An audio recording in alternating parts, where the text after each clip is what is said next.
That's the famous Marquis Doohickey. Yeah. Legendary lover. Makes Casanova look like a schoolboy. He's a trisexual. Trisexual?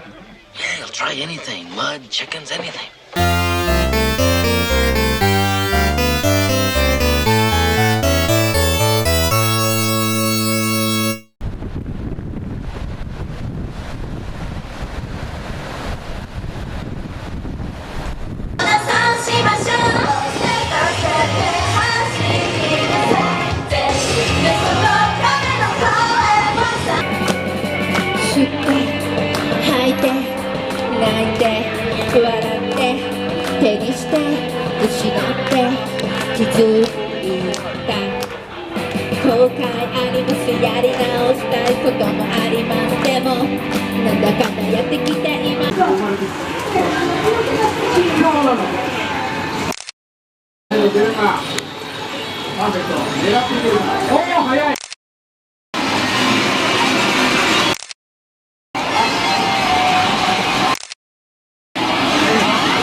So I did not make an update video in June, so this will be for June and July together.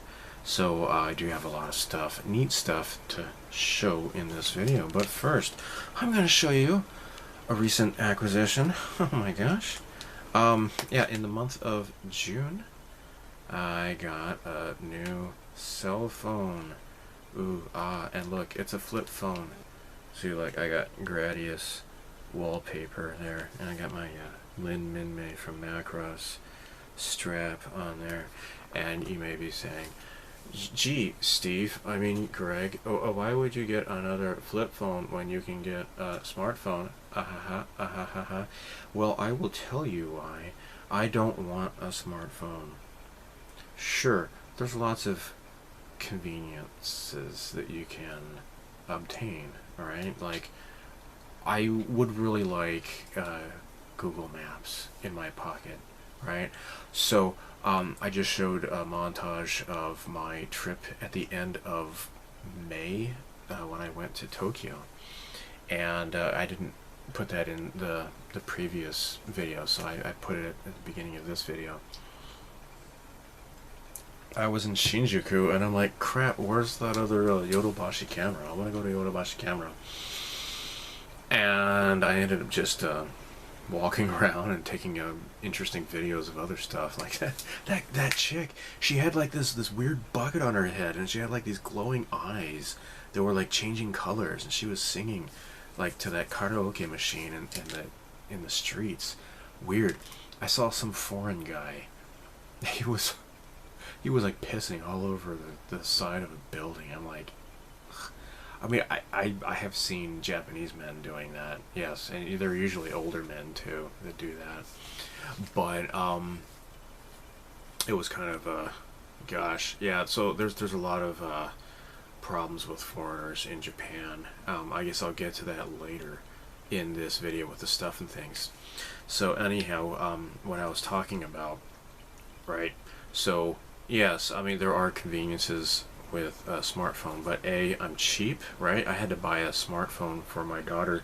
Now, she did not have her own phone until she graduated junior high, right? So in high school now, first grade high school, which is like what,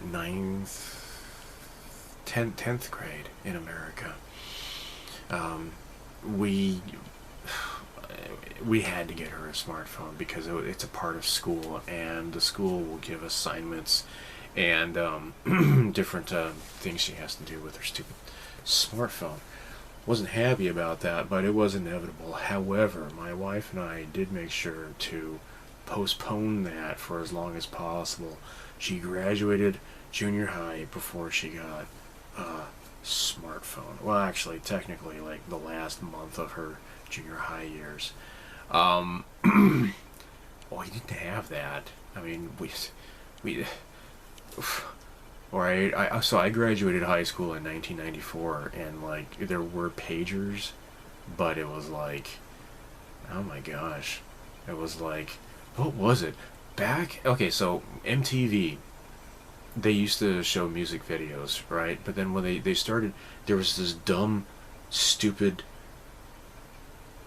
so-called reality show, where they just put these obnoxious people in like in a dormitory together, and they had to like endure each other, like they had like this, I think if I remember right, and this is what started the whole reality TV crap in the 90s.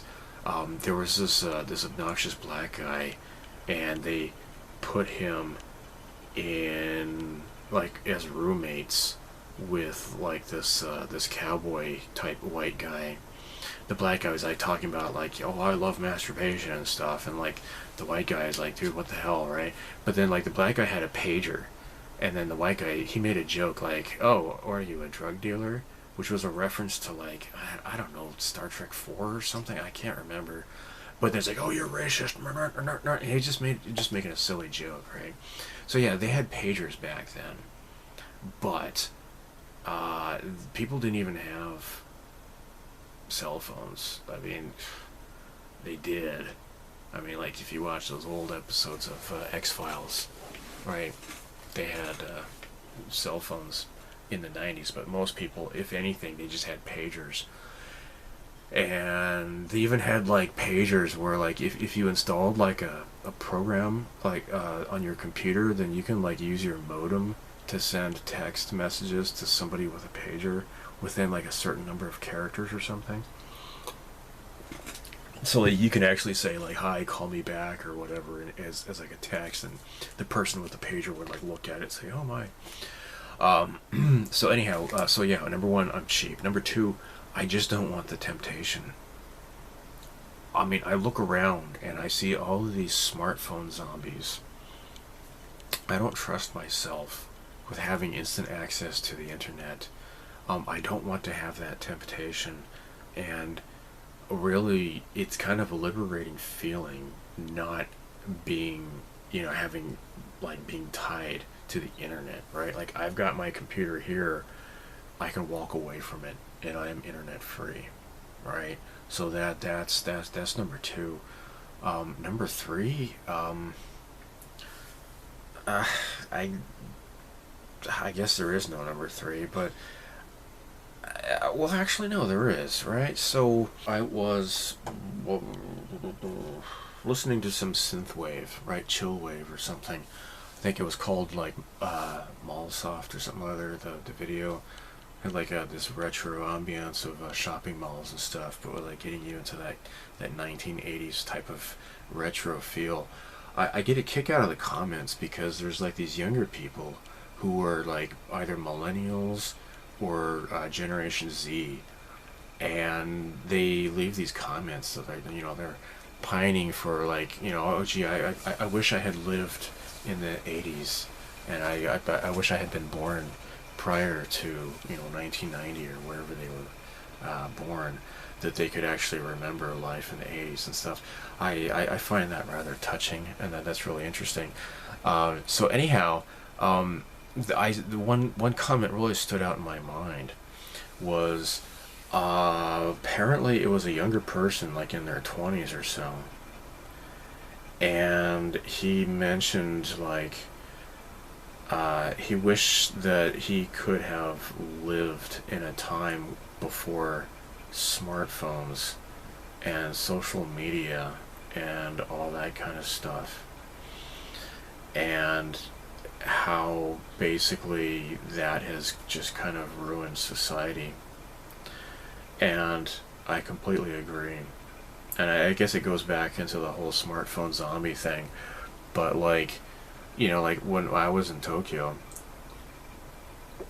like I was reading a book. I was reading a science fiction novel on the train, and like looking around, like everybody else was just with their faces glued to their smartphones and such, or sleeping or whatever. But like I'm the only one reading a book, and it was just kind of weird. Again, though, it's really nice though because it's like really quiet on trains. And that's what's, you know, again, I'll mention this later, but like foreigners, they come to Japan and they're like talking loudly, or they're just behaving like imbeciles on the public transportation, and it's really embarrassing. Again, that'll be in like in the stuff and things later on. Anyhow, let me get back to what I was talking about. I was just really impressed with that person's perspective on life, and I completely agree, because like if you would travel back in time to, you know, like the 70s or the 80s, and you would tell people, okay, in the future, where I come from, everybody has a phone. Everybody carries a phone with them, but nobody actually talks on the phone to anybody. They'd be like, "Oh, you're babbling nonsense. What are you talking about? You know, well, what the hell would you use a phone for?" And they're like, "Oh, well, you can play games on it." And they're like, "You mean like, you know, Atari? What are you talking about? How could you do that on a phone?" Completely different back then.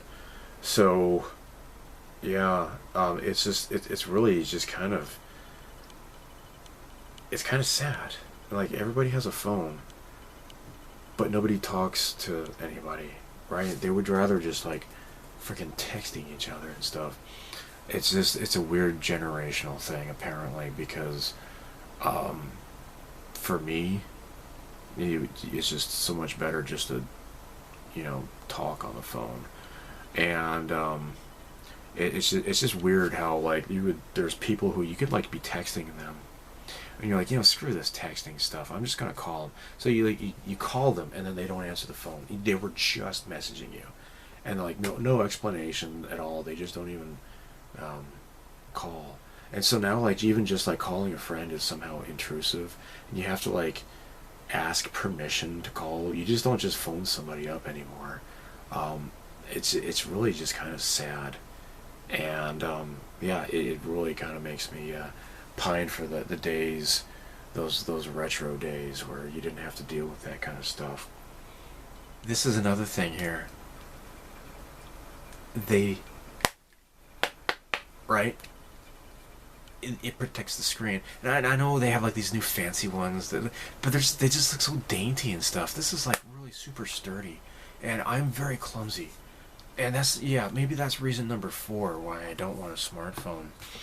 I'm so clumsy. I would drop it, and I've dropped like my previous phone. I dropped this thing just like a couple days after I got it. I'm like, oh, son of a motherless goat. It was just fine though, nothing happened to it, but it's just like, I just don't trust myself with smartphones whatsoever. So, anyhow, yeah, life growing up in the 80s and 90s. I saw this interesting video about this guy. He did like, he did like, what was it, like a month or something like that? He's got one of those bodybuilding type channels. He's like, yeah, I lived as an 80s man for 1 month, and here's what it's like. And he did another one. It was like, I lived my life as a 90s man. And he's just cool because he's got like the old like Super Nintendo and stuff, and he's playing it with his girlfriend, and you know, he got like this old computer and such, and I thought that was really interesting. So one more thing before I start showing like models and crap. Since we're on the topic of nostalgia, you know, growing up, we had the Disney Channel. We didn't get Showtime. What was it? Okay, so we had the Disney Channel, and I think at that time it was a premium channel. It didn't come as like standard or whatever. And then eventually we got something called Festival, which had like some edited content, right?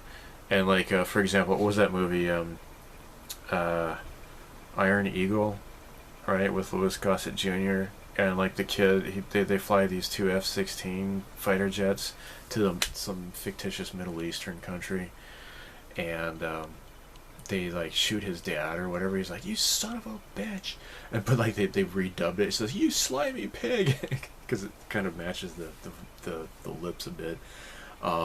So yeah, we had festival, and eventually we got Showtime and stuff like that. But I kind of grew up watching the Disney Channel. This is, nowadays Disney, I mean, I just could not care less. There's a new Tron movie coming out in, I think, October.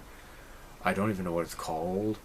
I really liked the Tron Legacy, I think was it called, the second Tron movie. I thought that was pretty cool. I really liked the second Tron movie, but like now it's like 14 years later or something like that. And I mean, they should have. I mean, I don't know. I guess that Tron movie didn't do so well, and I think at this point Disney is in such deep crap that they're just kind of just throwing stuff at the wall and hoping it'll stick. And I guess they greenlit this new Tron movie. I don't know, man. I don't. Disney just is really just dead in my heart nowadays. Could not care less about Disney. That that they got this crazy socialist Islamic guy running for mayor in New York, right? He's talking about seizing the means of production and such, straight out of Karl Marx's Communist Manifesto. And I'm thinking, like, seizing the means of production, maybe that's not such a bad idea. Let's start with Disney. Let's seize the means of production at Walt Disney. Maybe we can get some decent Star Wars for a change, instead of this freaking like lesbian space witch crap, and just god awful like PBS made for TV crap with Jack Black and that Lizzo, whatever her name is. Oh my gosh, they just trashed the DeLorean, the Mandalorian. That was just the first season of Mandalorian, great. Second season was pretty great, but they started like, hey, here's the character to that show you never watched. Don't you care? Come on, aren't you excited? I had to have people explain to me. It's like, I didn't care about the Clone Wars. I mean, why can't this galaxy be bigger? It just gets to be like kind of like Great Expectations, where everybody knows each other. They got this immense galaxy, and like all they have to do is just, let's go back to Tatooine and stuff. Anyhow, the first Mandalorian was great, but now it's like I just don't even care anymore about anything Disney does.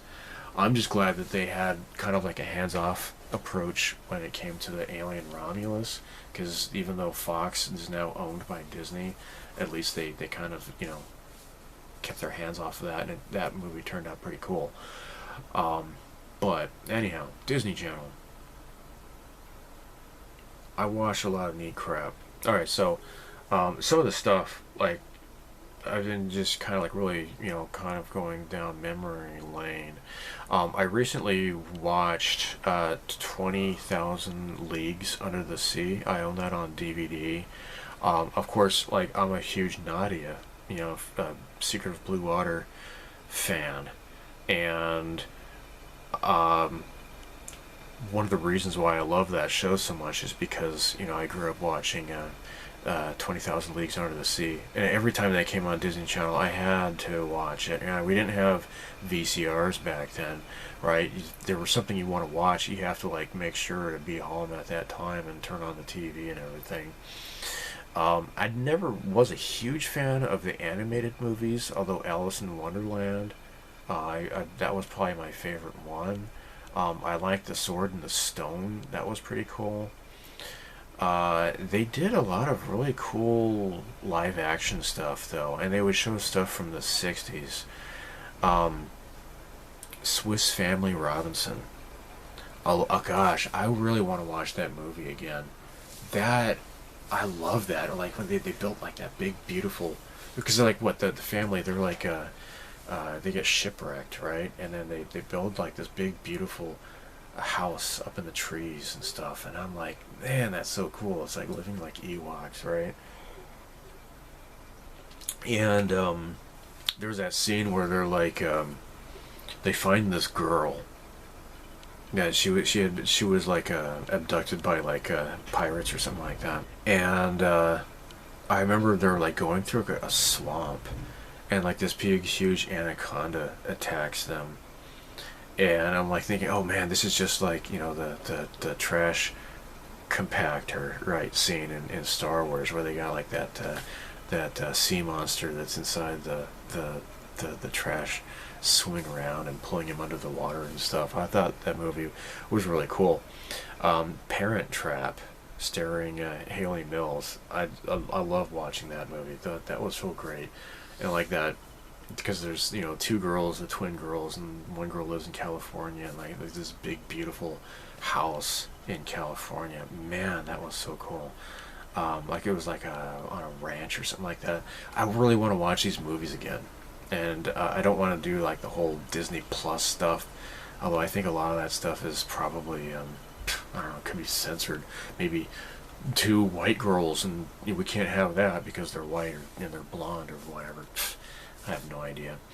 A really cool show was a movie called The Computer Who Wore Tennis Shoes, and Kurt Russell was in that, like a very young Kurt Russell, if I remember right. Freaky Friday with Jodie Foster, right? Which I think she was a teenager, and she switches bodies with her mom or something or other. I thought that was really cool. I think maybe that was the first movie that was like that. And like there's like a really cool Japanese animated movie called Your Name, and where it's like not just like a boy who changes bodies with a girl, but it's like time travel as well. So he's actually like switching bodies with a girl who died like 5 or 10 years earlier. I can't remember the movie. Maybe I'll watch that with my daughter again sometime.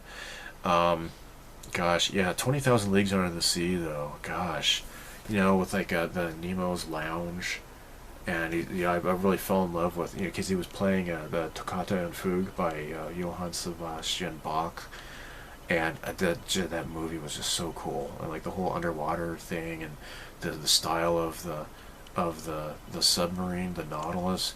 I know, was it Mobius Models, or maybe it was Pegasus? They did a really cool. They can't do the exact Disney design because of copyright issues or whatever, but they got pretty close. And that's Nautilus. It's just so beautiful. Such a great movie. And of course Tron. Holy crap! I'm such a Tron fan. I mean, like, check this out. Like, I got the freaking movie poster on my wall here, right? So, yeah, I'm definitely a huge Tron nerd. Freaking love Tron. Although it's funny though, because like the arcade game, I didn't really get into it too much. Didn't really care for it a whole lot as a kid. Although discs of Tron though, that was really cool. I loved that game. Yeah, why the hell? I should have put Tron playing on my Retro Pi in the bag here. I got to meet Bruce Boxleitner, and I had him sign my DVD, and I know I've probably showed it on here like a long time ago. I've since bought the Blu-ray, but the DVD I had signed by Bruce Boxleitner, so that is a total treasure of mine. When I met Bruce Boxleitner, I told him, because of Tron, at recess, like the kids, some of the boys and I, we would fling frisbees at each other so hard that we would get welts, like it would hurt really bad. And Bruce Boxleitner is like, "Oh, I'm sorry to hear that," and I'm like, "No, please don't apologize, man. That my childhood. I mean, that was like joy. I mean, we got in trouble for that, and I think eventually one of the teachers told us you can't do that anymore. You have to just toss the frisbees to each other, not at each other." But gosh, yeah, that was just great. And of course the black hole. They would show that only at night because it was PG, right? And I think Tron was PG. I can't remember. I know, if I remember right, the black hole was the first PG Disney movie ever. And that was like during like the whole like what they call the dark. What do they call it? The dark phase of Disney. When after Walt Disney passed away, there was, I don't know his name, but he was the president of Disney before that bastard Michael Eisner took over, and then everything was all squeaky clean. They were like really edgy and experimental and stuff. So you got like the black hole, you got Tron, the something wicked this way comes, which was it Heinlein? Who wrote that novel? I can't remember. Maybe I'll put it on the screen. I'll look it up later, I guess. And then another one was The Black Cauldron, and which I didn't actually see until about 7 or 8 years ago. I rented it, and I'm like, well, this is pretty cool. I wish I had seen this when I was a kid. And it's funny because like the voice for, what's his name, Gurney or Gertie or whatever, Gurgi. It's like I burped. What's his name? Andy Zemeckis or whatever his name is, who did Gollum in Lord of the Rings. He was copying the voice for that character. It's funny. The way he did Gollum is like exactly like Gertie. It's funny. I hadn't seen that movie when I was a kid. I think my mom didn't want me to see it because it was like all, you know, black witchcraft and stuff, and she was like really overly protective about that kind of stuff. I think that was actually a PG rated animated movie. That could have been their first PG animated movie. But freaking Black Hole, man. Yeah, you know, younger people seeing it now, you know, like you can, like the robots, you can see like the lines, like the cables holding them and moving them and stuff. There's a lot of stuff. It's kind of cheesy, but that movie, the premise of that movie, and I know that there was apparently an effort to make a remake of that movie, which got, I guess, canceled or like on permanent hold. Now, I don't trust Disney to do a good job with anything anymore. Again, you know, we the people shall rise up and seize the means of production at Disney, I think. We'd probably do a lot better, I think, with making some decent entertainment. So, I got lots of cool crap to show you.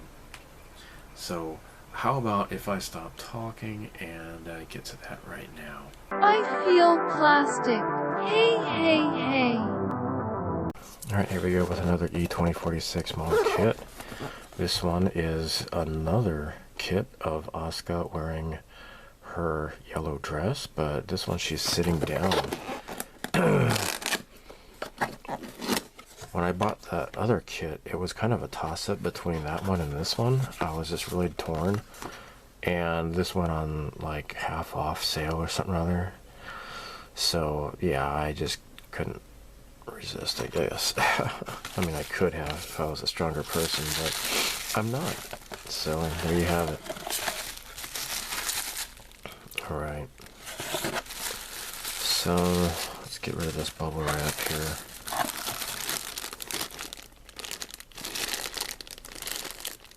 Okay.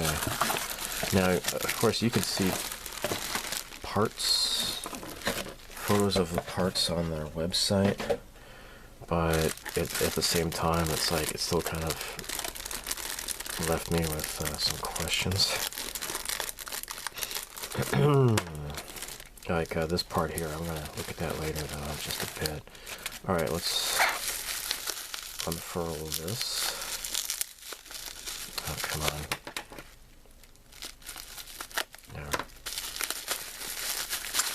Oh my gosh, more tape.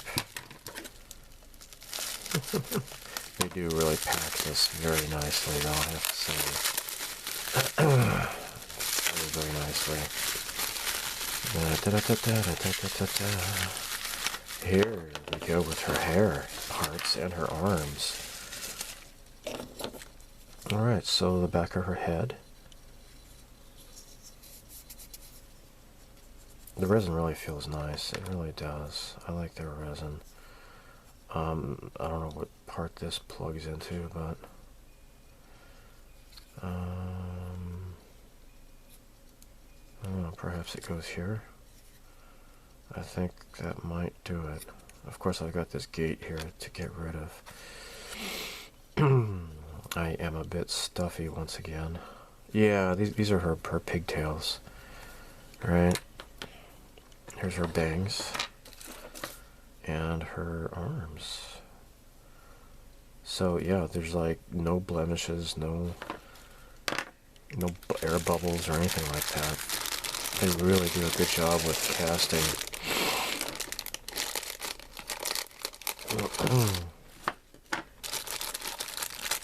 Alright, now here, this would be her dress top, her boobs.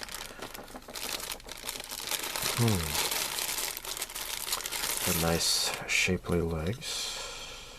So it kind of cuts out where the dress goes. Would be her left and her right leg here. Okay. I'm not going to take these out. These are her hair ribbons, right? I have really bad allergies.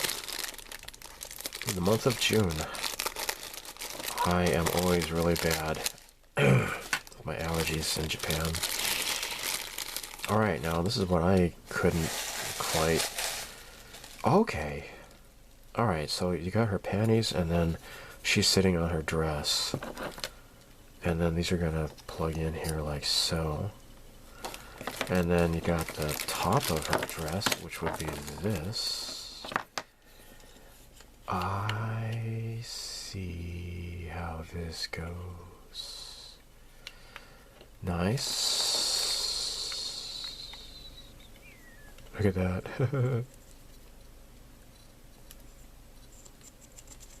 Okay, yeah, that just comes right off. I have to take that off, whatever that is.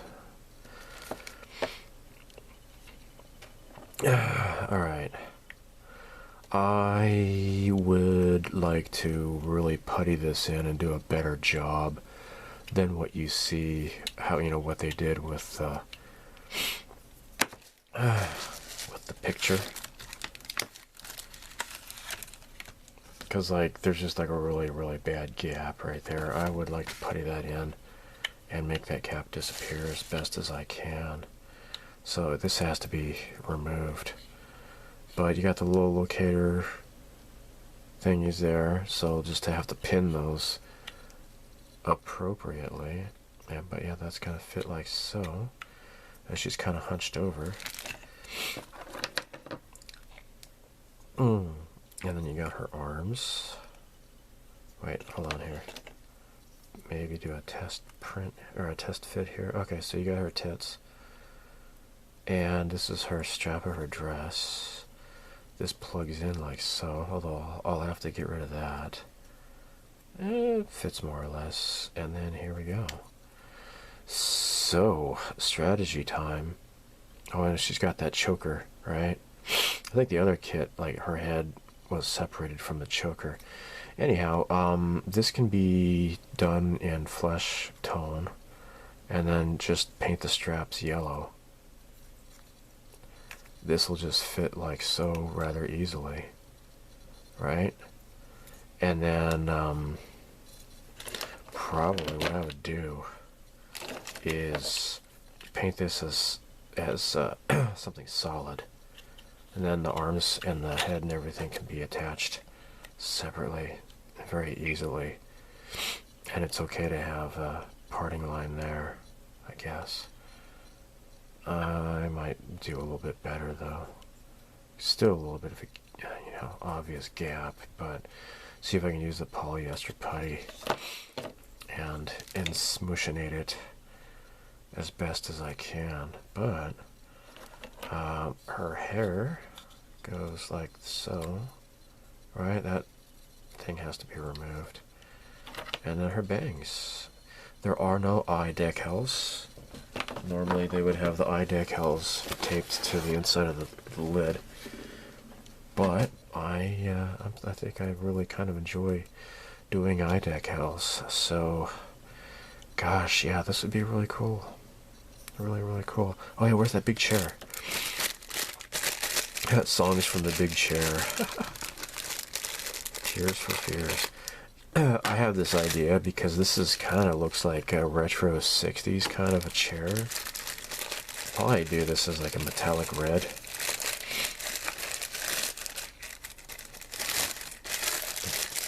I think that would look kind of cool and retro. Very interesting. Right?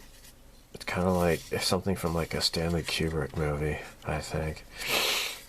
And then she just parks her ass right there onto the chair, so you don't even have to, you know, screw her into place or anything like that. I think she's sitting forward on the chair, and that's probably gonna be it right here. I guess this doesn't really seem to want to conform very well. You would think it would be like totally flush. Alas, that is not the case. Anyhow, yeah, I think that's really cool. I like how it, you know, shapes around her legs and everything. You can paint her panties if you'd like, but, you know, I will.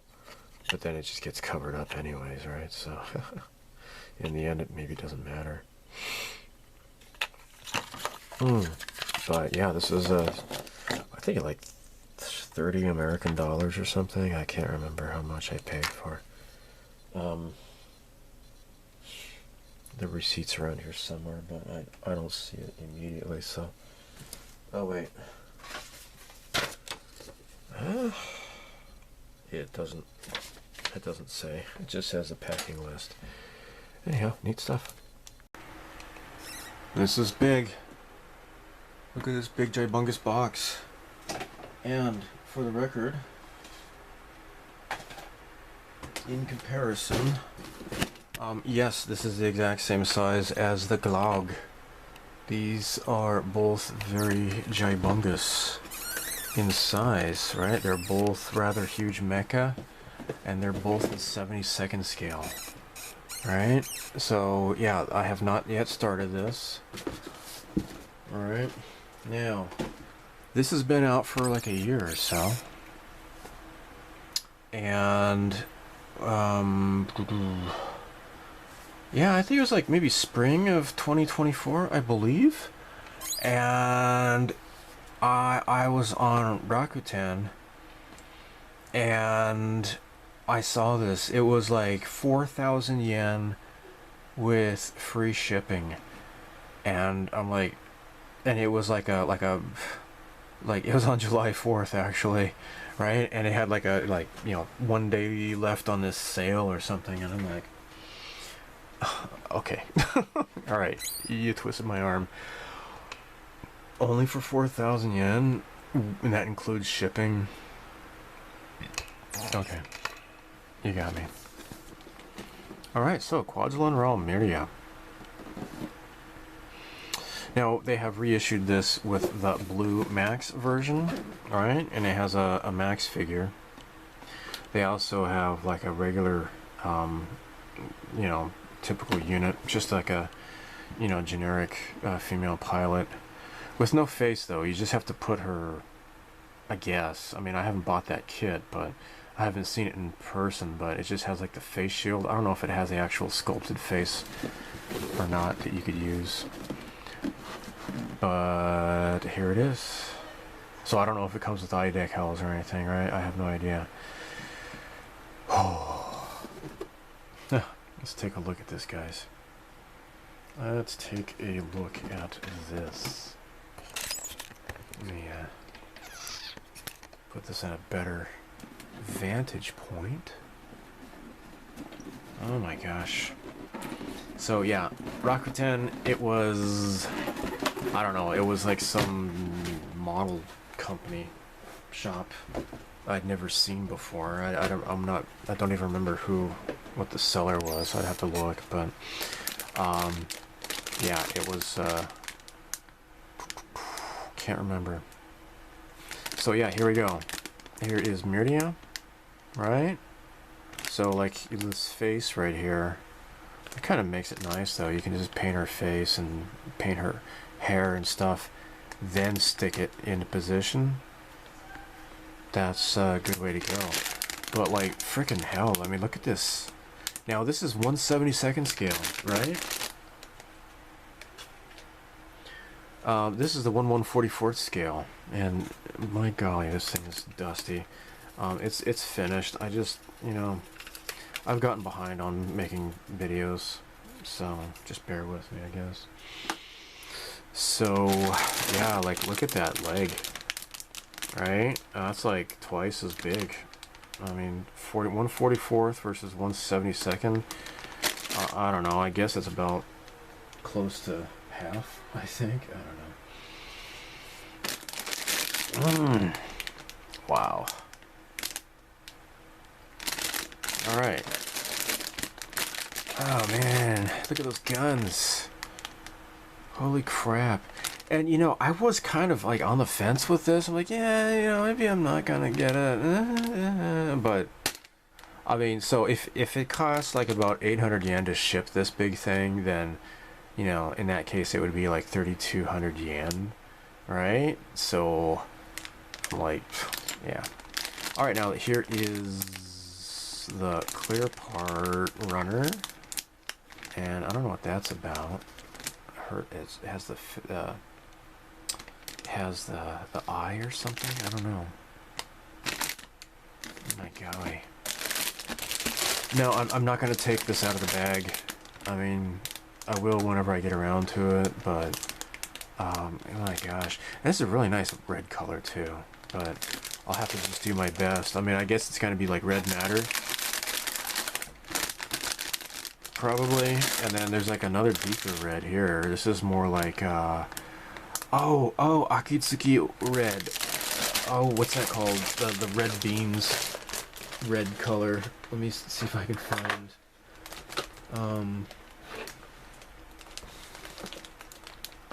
yeah, I'm not sure, guys. Alright, so here's some red matter. That's actually, no, that's gonna be darker than that. I don't know, man. So the dark red, that's metallic red. Russets, that's what it's called. This might be pretty close. Let's see what the actual painting instructions tell you to do it as. But anyhow, yeah, that's pretty cool. Polycaps, which is something that the Imai kit does not have. Totally does not have that, right? Good golly, this is so cool. And so here is, oh, okay, that's cool. It's got like an inner frame here where you put the sides on, so that way it makes it more solid. So that way it's not empty. And of course it's got detailed cockpit interior. So like this looks like their headrest or something rather, I guess. Golly, this is great. This is so cool. Nice decals. We got straightforward looking. What's going on with this? Why? I don't know what that's on about. Oh, and this is probably like what? Like a computer screen or something or other? Oh my gosh. This is beautiful, man. Alright, so here is that innards in action, right? You got like the two pieces that sandwich in there. Sandwich. Okay, and I'm just gonna skip. So what does it say? What's the main body color? What is the main body color? So it is 81 plus 100. So I was right about the the russet color, and then 100. What is color number 100? Shoot, maybe I don't have that color. Thought I did. I don't know what color that is. It's probably in the front here. Color, oh, maroon. What a maroon. I thought I had maroon. I do not see it in my paint drawer, so maybe, I don't know, maybe that was an acrylic, I can't remember. So, yeah, there's the suit. Oh, this is for her. Well, no, I want to know what this, oh, okay, here's 81 plus 100. Oh, okay, alright. Same color. Same color. Move on, move on. So, what was that other part then? That other red color we saw? I don't know, I don't see it. 28, that's like burnt iron. What's 92?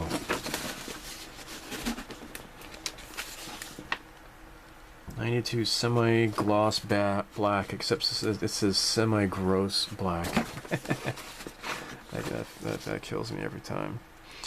Alright, 73 plus 67. So like the gray color is a mixture of aircraft gray plus a little bit of purple. 20% purple. Neat.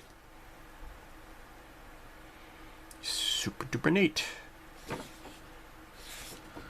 Wow. Alright. So, I got this Miria kit.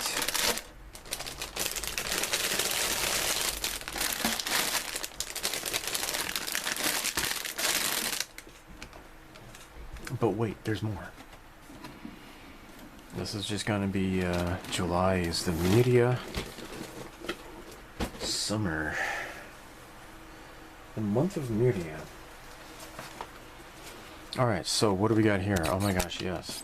Alright, so after I bought that, I got a bunch of points, right? And I already had been slowly saving up my Rakuten points, and I got this off of, what are they called? Digitamine. And I don't think they have, maybe they have their own website, but I've bought from them before off of Yahoo Shopping. And they're also on Rakuten. So, this thing was close to like, I don't know, 6,000 yen or something rather. I can't remember exactly what, but I had like 2,200 points or something like that. So I got this for like about what, under 4,000 yen. So this is the Hasegawa's Garage Kit of Miria, and as you can see here, she comes with a helmet and without helmet, and it looks like you could probably parts configuration allows you to choose whether or not to wear a helmet. You could probably, if you implement some magnets, you can swap the heads back and forth as you would like. Oh, that's cool. Look at that. Back of the helmet. That's cool. So it says it's non-scale, but the pictures I've seen, it looks like this is pretty much in scale with the Quedlunn Rao kit you just saw.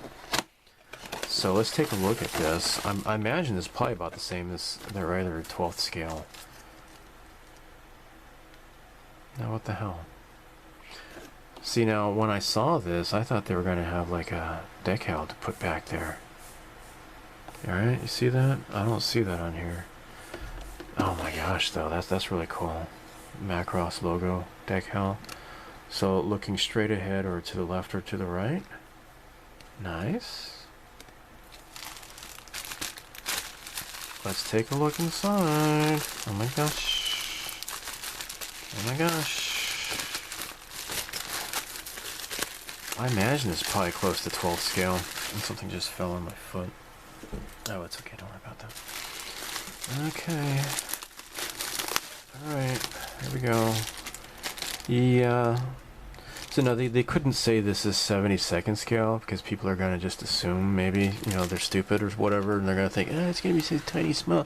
No, she's a giant, right? It's like the whole, you know, Ant-Man kind of a thing. right? So now, hell, I'm gonna build this someday. I swear to, I am. Might as well just open it now, because, you know, reasons that are good. Alright. So, here she is. Oh, it looks like that's gonna have to get cleaned up there.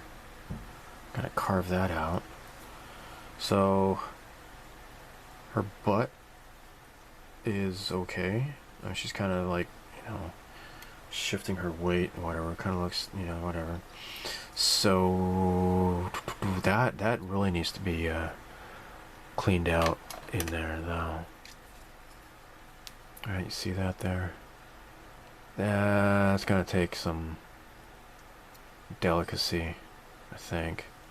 It's kind of like really, really compressed in there. But, yeah, that'll have to get sanded down. Alright. Now, I'll tell you what, if I open up that kit I just had open, we can compare like the helmet and stuff like that and see if it's about the same size. Let's take a look. Alright. Where did I see her parts?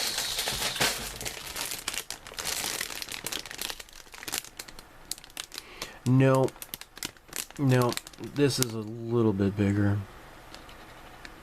Yeah, actually it's considerably bigger, so it is not to scale with the 72nd scale pilot figure. Right, you see that? It is considerably bigger. So anyhow, this is the back. Oh, that's kind of interesting there. And then here is this. Yeah, I'll just have to hand paint that. Oh, I guess it wouldn't be so hard to do. But, and this is what's really cool here, is that, check this out, you get two different faces. So you get this cut down one, and this is going to fit into the helmet here. That is so cool. You know, that, shoot, that is just so cool. Alright? And here is her regular head, which will fit in with the hair. So you got this lovely hair. We'll have to, you got a little gate here, got some stuff here. This has to be cleaned off. It's gonna be really delicate, right? Gonna have to kind of very carefully sand this hair. And when I'm washing it, I gotta be very careful not to break her hair or her fingers and such here. Looks like, he said as he drops it on the floor like a spaz. Jeez. Alright. Don't do that, Craig, you stupid idiot. Oh, alright, so that hand goes on her waist here. Sexy. And then, I don't know what's going on. Yeah, that's cool. I don't know. Where's the other hand? Oh, okay, it's a fist. Alright, so this is gonna go like so or so. Yep. Okay, I see the picture. So, gonna have to do some masking here. But this is gonna be that russet, that you know, that bean-colored red. Alright, and then this is gonna be that purplish gray. I'm sure her outfit matches her mecha. But yeah, this is not the same scale as, and I'm kind of glad though too, because I mean, you know, assuming she's micronized, although this is a Zentradi uniform, right? So we don't know what the actual scale is, but this is pretty much on par with Hasegawa's other 12th scale figures, so it's not gonna stand out among, you know, if you've got the, like I've got the dirty pair that I started working on about several weeks ago. I cleaned them up and such, and the Fantastic Adventure of Yoko Leda figure, the Eggplane Girls and such. So, very, very, very, very nice, guys. This is so cool. And, yeah. So, June, I got that Asuka figure. July, I got 2 Miria kits. And super duper neat stuff. And, boy, that's really wild. Those really cool looking boots, right? It's like her boots are almost kind of mecha looking in a way. And, you know, I am thinking, maybe do some fluorescent colors, right? And shine some black lights and make it like really snap. That would be really cool, because we know like this thing glows here too, right? So, yeah, lots of glowing in the Macross, the movie. Anyhow, there we go, guys. Really super duper neat stuff. Supplies! Tools. Modeler's punch. This comes with a 2mm and a 3mm.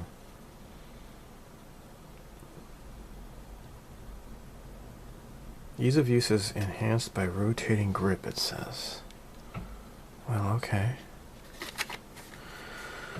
Okay, cuts circular pieces out of masking tape or plastic. So, I saw this used on YouTube. It was a Japanese modeler. And he was making canopy masks. And what was going on was, you know, it has like a little curve in the mask. And that's kind of tricky, right? Well, what you do... Alright, well, let's do the 3mm one here first. Right? Okay, let's put this here. And let's get a little bit of some masking tape. Yeah. Okay.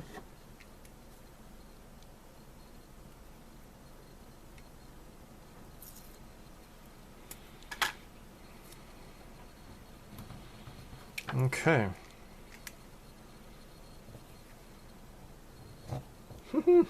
Okay. So you can kind of like pin vise it a little bit. I guess that should do it. Alright. So what I was thinking of is, you know, that Asuka with the yellow dress, right? I was thinking about, I saw a picture of her on Pinterest, and she was wearing a red dress with white polka dots. And I'm thinking if I just, you know, paint the dress white and then stick a whole bunch of these things on, and then there's where you get the polka dots.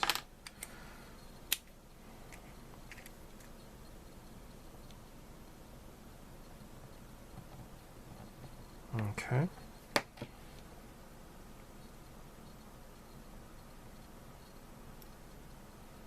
Nice.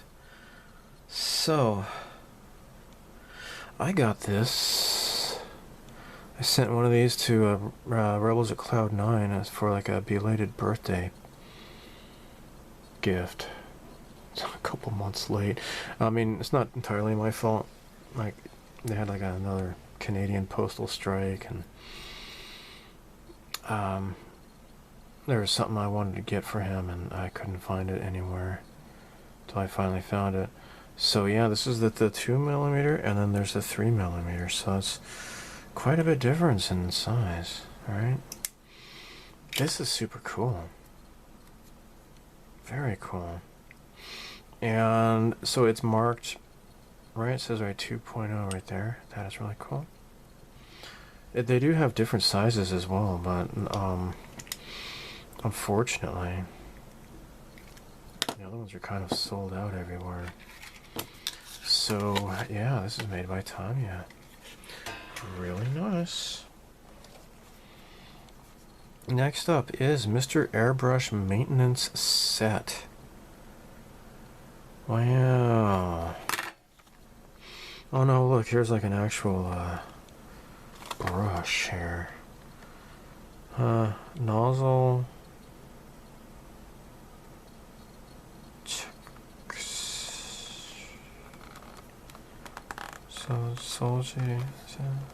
Sensoyo Fude. Okay, so the brush here is for cleaning, right? Obviously, it's for washing. I mean, yeah.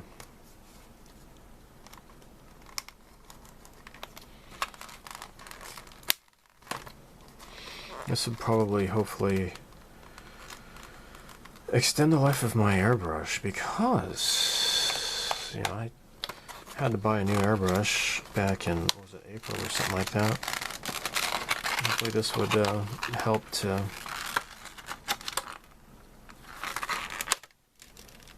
keep it vitalized. So it's got like a lubricant here, it looks like. I don't know what this is.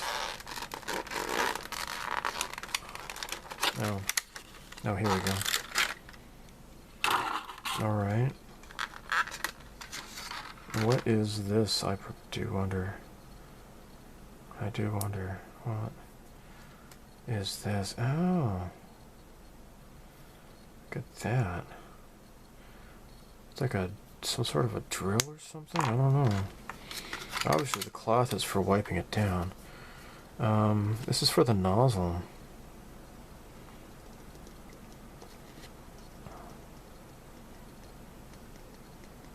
So it's like a screw. Nozzle.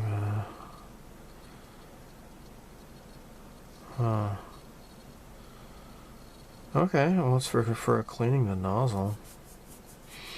Guess you kind of twist it in there, I guess. Maintenance grease. That's great. I had, gosh, and I kind of forgot about doing this. What I had been doing was using Vaseline in my old airbrush. This is my old Wave airbrush, right, from a long time ago. And here we go. This is what you do. So you plug that into the nozzle there, right? And then you clean it off. I'm not supposed to have anything in English. No, I guess no. No English. Oh well. So, well, this brush is basically the same thing as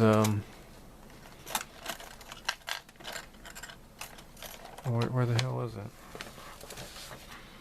Oh, here it is. Right, this is made by a Haiku Parts, but yeah, it's basically the same thing as this here. Alright, that's neat. Alright, so, oh crap, don't drop it. You butt crap. Alright, so moving along.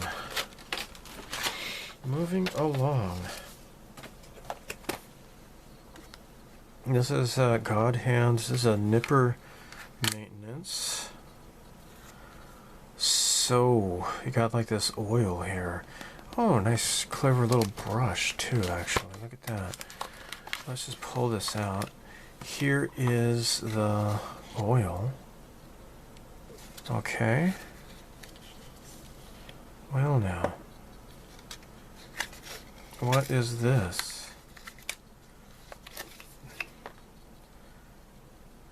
It's the same thing.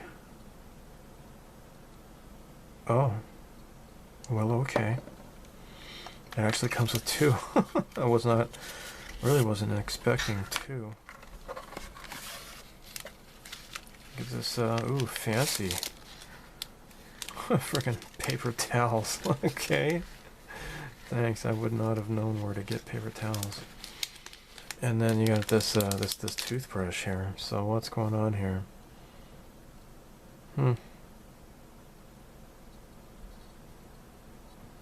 Alright.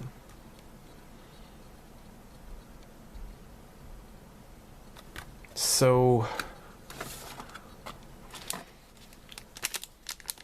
let's just go ahead and try this out here. Alright, so you got the state-of-the-art toothbrush. And oh my gosh, it works. Alright, yeah, well, enough of that. Okay, so next. Now, are these my older ones or these are the new ones? Kind of hard to tell now. Golly. Yeah, these are the newer ones.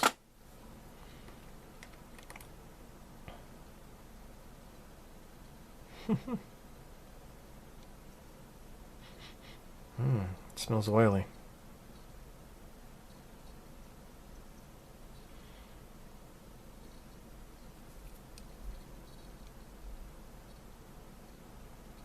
And there you have it.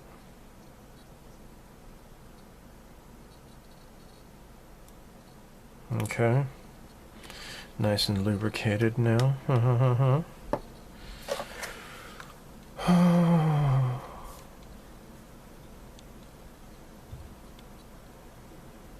And then it just, yeah, these are the Kim wipes. This is, it says Kim Towel. That's what this is here. And is it all connected? No, okay. Alright, and then you just wipe it off. Wipe off the excess, and there you go. Isn't that nice? Okay. Nice. Alright, so let's just say, for example, you're using this this punch tool, right? And I noticed when I used this, it was kind of like really chewing up this cut mat, way more than just like a hobby knife would.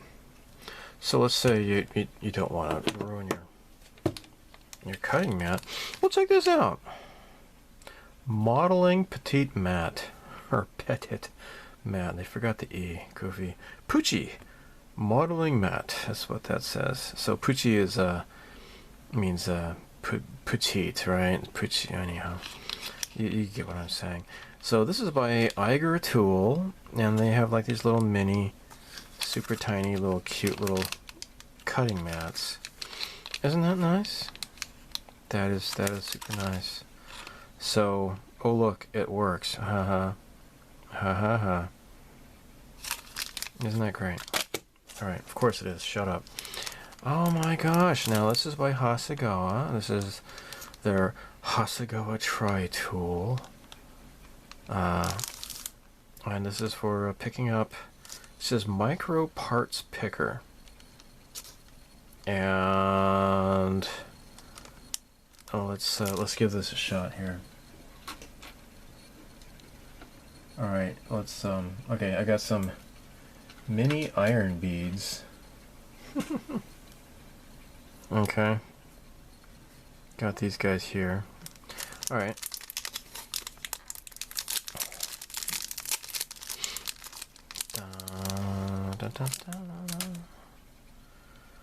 Okay, so this is plastic. And doink.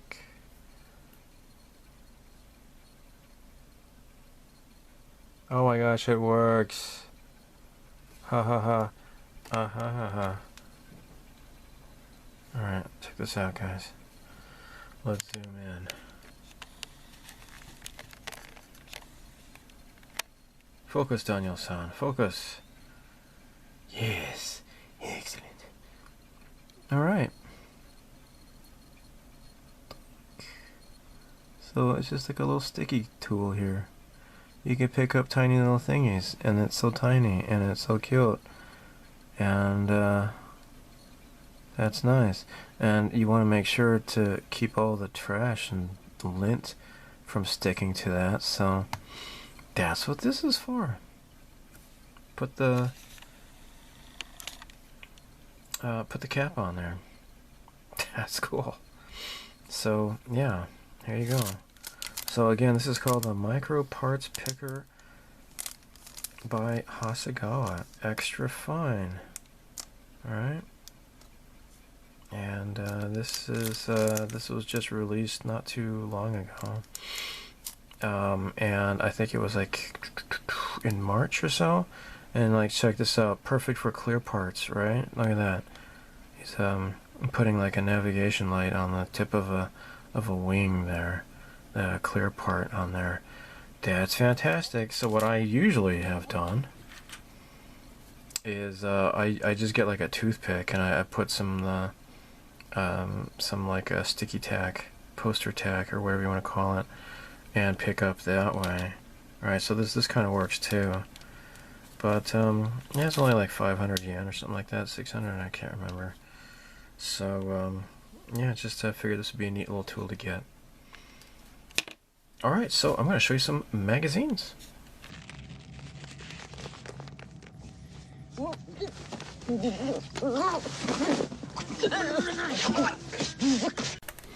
Alright, so I picked up the August issue of Model Graphics Magazine. This is a UC 0083.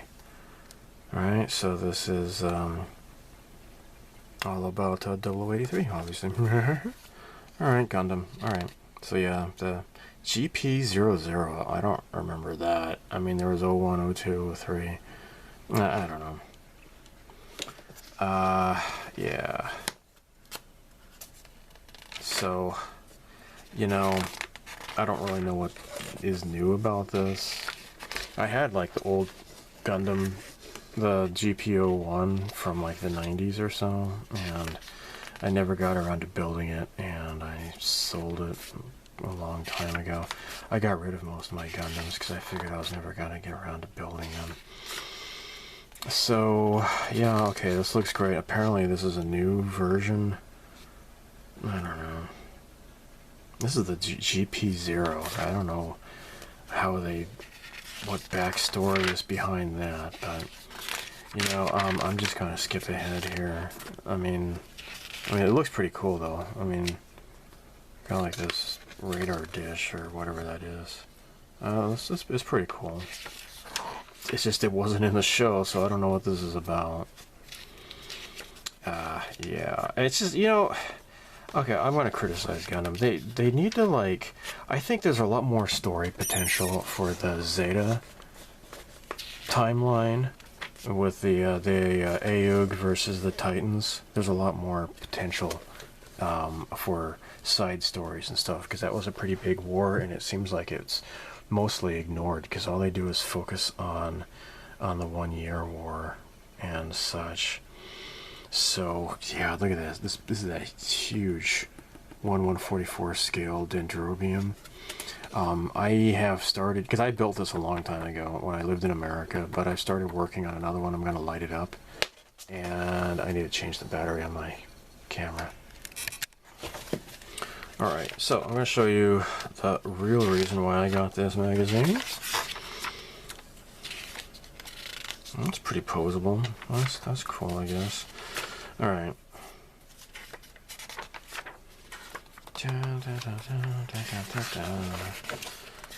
Alright, here we go. Tron Ares. Right, I mentioned this earlier in this video. I don't know. I'll wait to see what other people say. I'm not going to get excited over a new Tron movie. I just think that, you know, they had that Korra and Flynn's son, and they should have had a third movie involving them. I don't know if they're even in this new movie or not. But, gosh, Korra was such a cool character. Alright, so, this is kind of cool. This is, beginners showing how to do one of these, eggplant girls. So, you know, cleaning up the parts and all that kind of stuff. I'm interested in getting one of these ceramic knives. They look pretty cool. And this is it here. This is why I bought this magazine. Dun, dun, dun. Dun, dun, dun, dun, dun, dun. This is the part 2 DeLorean time machine, right? From the second movie, modeled by none other than Dorobo Hige. And, that's so cool. Now, he did another issue of model graphics with the first DeLorean. This is obviously the second DeLorean.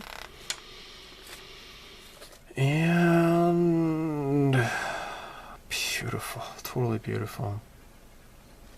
And like they got the Lion Estates sign.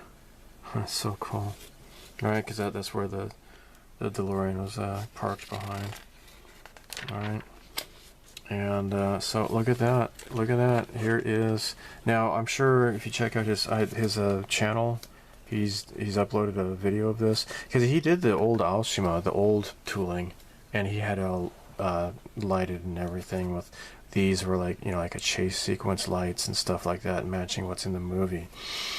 Now it says right here, clear wheels, right? The hubcaps, right? So if you want it, it says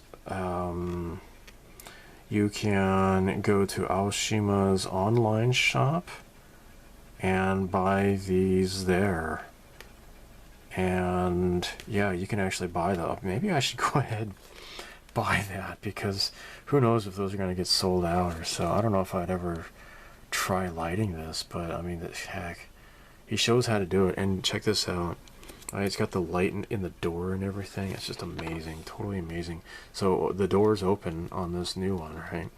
The old Aoshima kit, no, but of course, notable he, because he's such an expert, you know, genius. He actually had the gull wing doors opening on the old tooling as well. And look, he's got the, somehow the on-off switch looks like it's magnetized, and he's using the hoverboard to turn it off and on. That is so cool.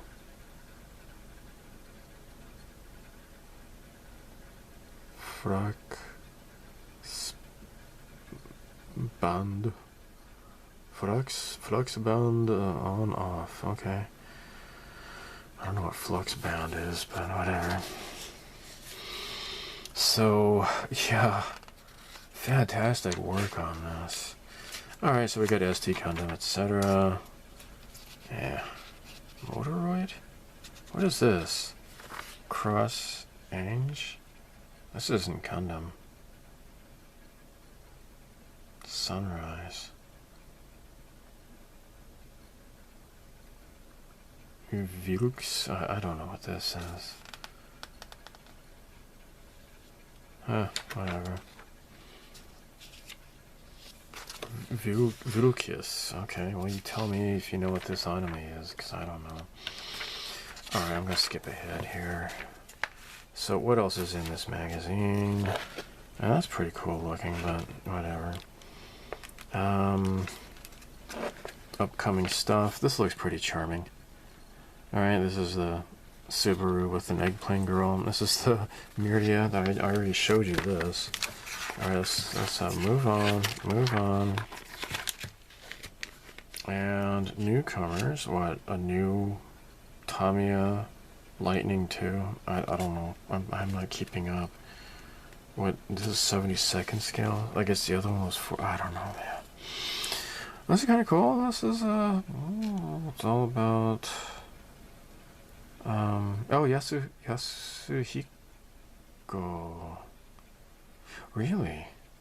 He did Yamato work? What is this? I mean, Yasuhiko, he's the guy who did the artwork for Gundam. So this is an exhibition in Aomori Prefecture. Huh. Bijutsukan. Kenritsu. Okay, so the Aomori Prefectural Art Museum. And the display ended at the end of June, so I'm not going to Aomori, Ken. I've never made it up that far in Japan, really. I mean, it would be nice. I know there's like a jellyfish aquarium there that is really cool. I don't know if there's anything else that's interesting in this issue. I guess that's kind of cool looking. Dirt bike chick. This is wild. Alfa Romero? What is this? It's a resin cast kit in 24 scale. Wow. Tanks. Is this a 111? Okay. Electric Fox. Yeah, I don't know. Alright, so that's this issue. And just recently I picked up the September issue, right? you know, of course, you know, so that goes on sale in August, right? Because when September rolls around, they gotta yank these off the shelves and such. Alright, so this is all about GSI Cryos. And this is their second. I already had their other one, so they're showing more. So this velvet looks pretty interesting. I'm really thinking I might pick up the red velvet. They got 30-minute Sisters color now. That's wild. And then you got white, magenta. Oh, so yeah, this is soft B color, and this is that aqueous. Yeah, okay. So they're really showing off lots of stuff. There's a stockings color. That's pretty cool. It must be translucent, I guess. So they're just showing more aqueous, accretion. Alright, here we go. There is a Draken. That's cool.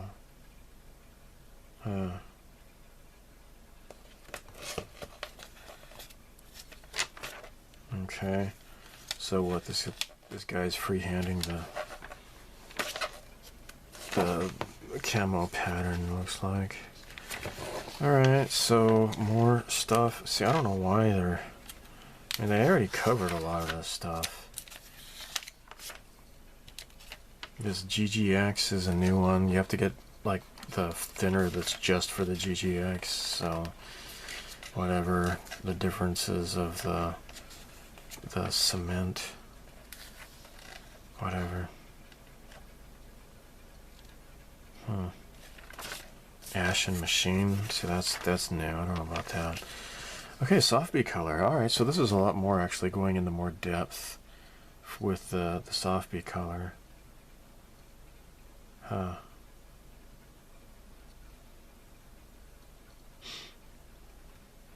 So, what, they're using red, yellow, and white to do a oh. Okay. Whatever. They haven't made a flesh tone soft V color yet. Anyhow, I got plenty of V colors, so I don't really have a whole lot of these yet. Okay, so what, they're showing you they got some LEDs and stuff if you really want to spend lots of money on LEDs. Alright, I'm going to show you the real reason I got this magazine. So, this is an article by Dotable Hige. This is a follow-up to the previous issue, and it's showing how he did different things, right? He's got the these circuits here. He's got the glowing tire here, and this LED tape, and yeah, the time circuits. He's got this all with the LEDs in there. It's really cool. So eventually I'll get around to, I'll just translate all these. Alright, because I can't, there's so many different kanji, I can't read it. I mean, I can read some of it, but I have to look up a lot of kanji, so it becomes more like a translation job. And, alright, let's just skip ahead here. So this is a follow-up with that, the eggplant girl, right? Showing how to do the base and such. They got a little neat little shell. That's cool. And acid buffer zone. I don't know what that is. Yeah, here's the final result. That's pretty cool. All right, what do we got here? French. French light tank in a dusty library. All right. Oh my gosh. Wouldn't you know it? More Gundam. Oh, this is Zeta Gundam stuff, apparently. So, what else is interesting in this? I think mainly I got it just for the DeLorean, to see what he was doing with that.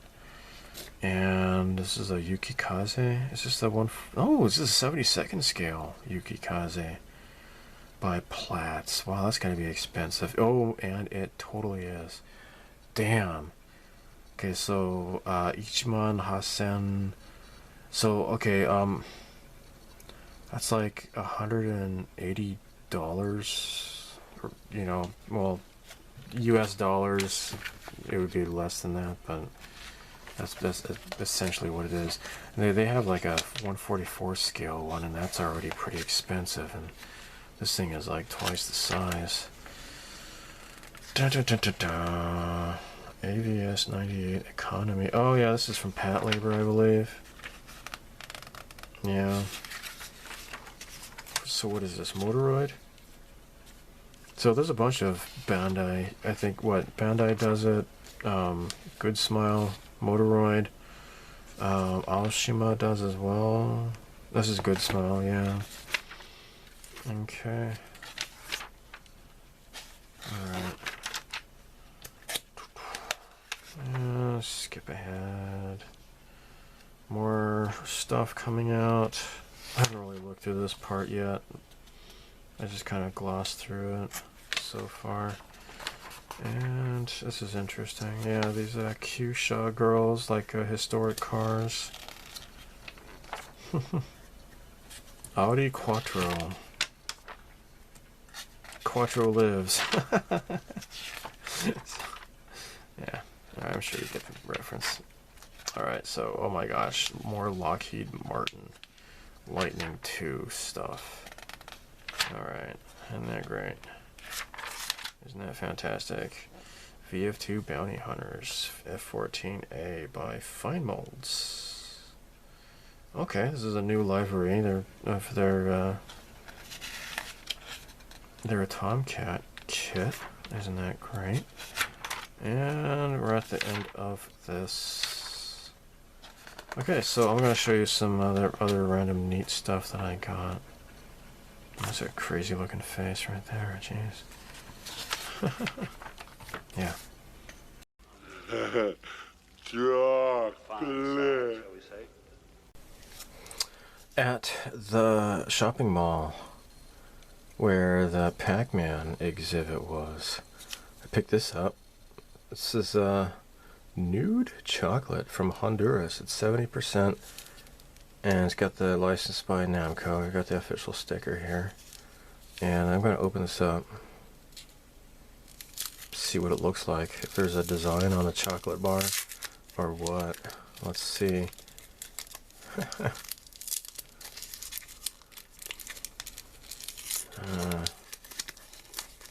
Here we go. Come on. Slide out. Here we go. It's a feather. Alright, so all it is just the wrapping on the outside.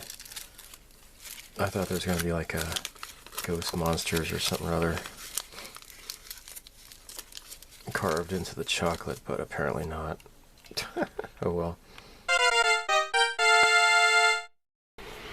Okay, I saw this on Yahoo Auctions Japan, and I'm like, wow, alright, I'm gonna get this. So, you know, they send emails based on previous searches and crap, and so Yahoo Auctions knows that I like Nadia crap. And this is merchandise for the 30th anniversary of Nadia. And I'm like, wow, okay, I'd like to get that. This is bigger than I thought it was going to be. Wow. Oh my cow, let me zoom out here. This is big. Wow. I did not realize it was going to be this big. That's so cool. Look at that, man. So this is like, where's my Transformers ruler here? Alright, so in centimeters, this is 20 centimeters, and it's like 8 inches tall. Golly.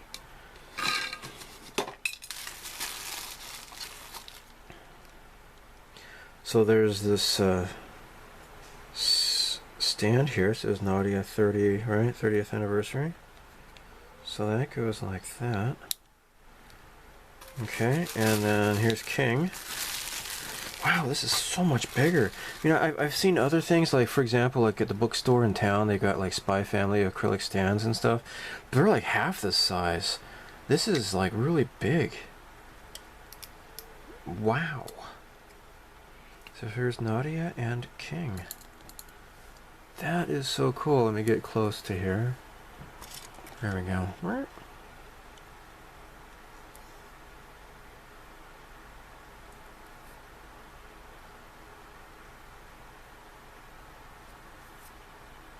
That is really cool.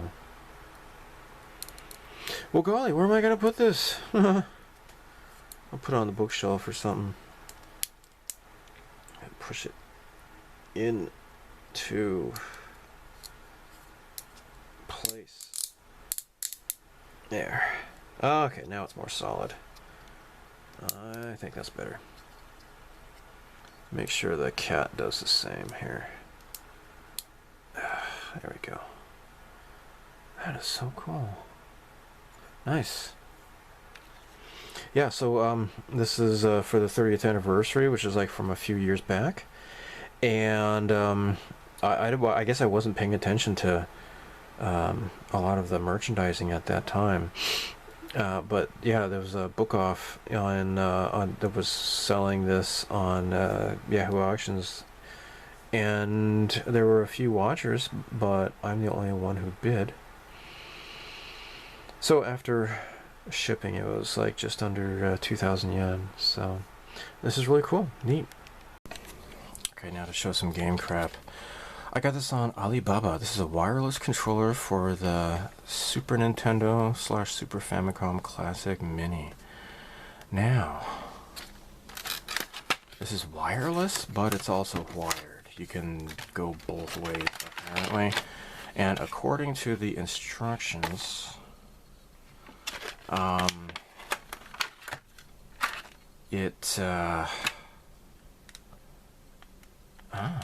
yeah, okay, that feels nice. According to the instructions, it'll work with RetroPie as well. So the SNES Mini or Super Famicom Mini, that has a plug that looks like this. So the plug looks like this.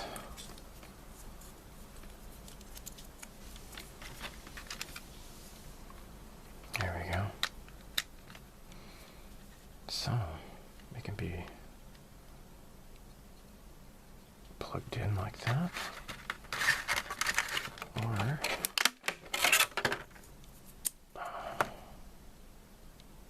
I don't know what this is.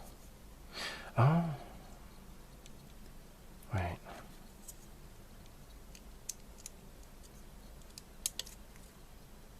Okay, this is for the wireless. All right, so it'll be the wireless receiver here plugs into the Mini.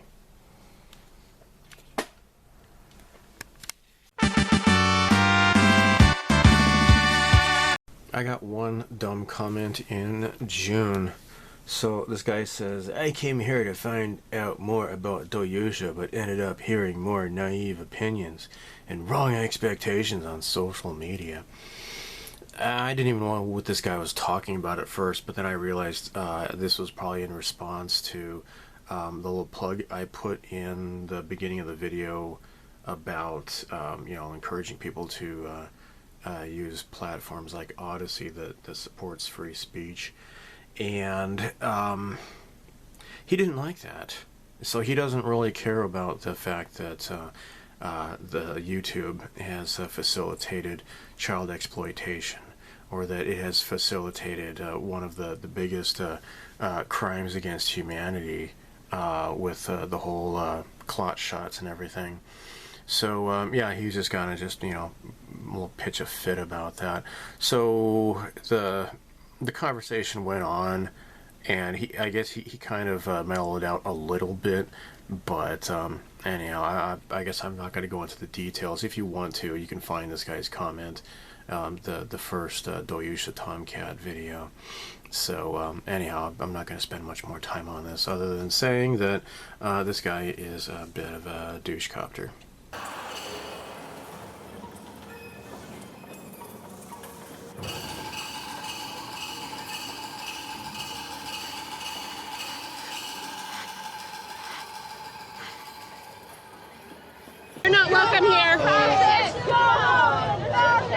Why I'm fascist? Because you support that guy. He's not fascist. Yes, he is. He's not. Then you don't know what a fascist is. Okay, then you're wrong. Go home, fascist! Go home, fascist! Go home, fascist! Let's go. Go home, fascist! Why don't you go closer, sir? You need to go closer. Go home, fascist! Oh yeah. Go home, fascist! Go home, fascist! You're so racist, you know? You're a racist. You're so You're a No, racist. you are. You're a racist. You came here to You're a scream. racist. You came to scream. I don't care what race you are. You're a fascist. Okay, you're so support racist. fascists. Doesn't matter who I support. Fucking asshole. Okay. I know. You're not welcome. Go home, fascist. Go home, fascist. This is Biden, you know? Go home, fascist. Go home, fascist. Go home, fascist. Huh? Where are you from? Where are you from? Isn't that what you Why doesn't matter? all the time? Why doesn't matter? Well, because that's what you guys I'm from say. Poland, from Europe. So you hate Americans? I love Americans. You guys hate No, it Americans. doesn't look like it. No? I'm sorry, you need to. No. You guys have a lot of hate, you know? What Americans want. A lot of We hate. love people. In fact, we love immigrants. to do this. We love you, Okay, dude. that's what most You America should voted love for. immigrants, You're wrong. you You're wrong. stupid You're wrong. Motherfucker. Okay. Okay. Perfect. It's sad. It's okay. You can switch. It's okay. Oh no, never. Okay. Oh, never, never. You can kill me and I won't switch. I don't have to kill you, bro. Okay. Good luck. Okay. Have fun. Good luck with this, buddy. I'm all for this guy. See, wearing even Trump hat. You're a piece of shit. You know that. Okay. It's really sad. Oh yeah. Seriously, bro? Why you wear mask? The same magnet country. Why you wear mask? Because, nothing. When you're so proud, why you wear mask? I'm proud to be a San Francisco native. No, you're not proud. You're right. If you're proud, you show your face. Okay, here we go. Okay. Look at this person. Wow. He can't speak because he blowing the organ.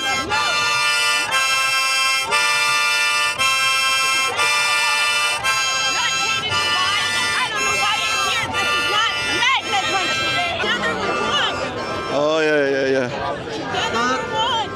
You should be self-loathing, and you're just plain unattractive. Self-loathing. Can I get a shot of you guys? Yeah, Enough, no problem. Take a picture. Yeah? Good, you guys are here. You have the right to be here as well. Even though we're Why not? you have the right to be We are in public. Then you shouldn't come here. Look at this Marin following me. He's not blowing. He's orgasmic. Yeah.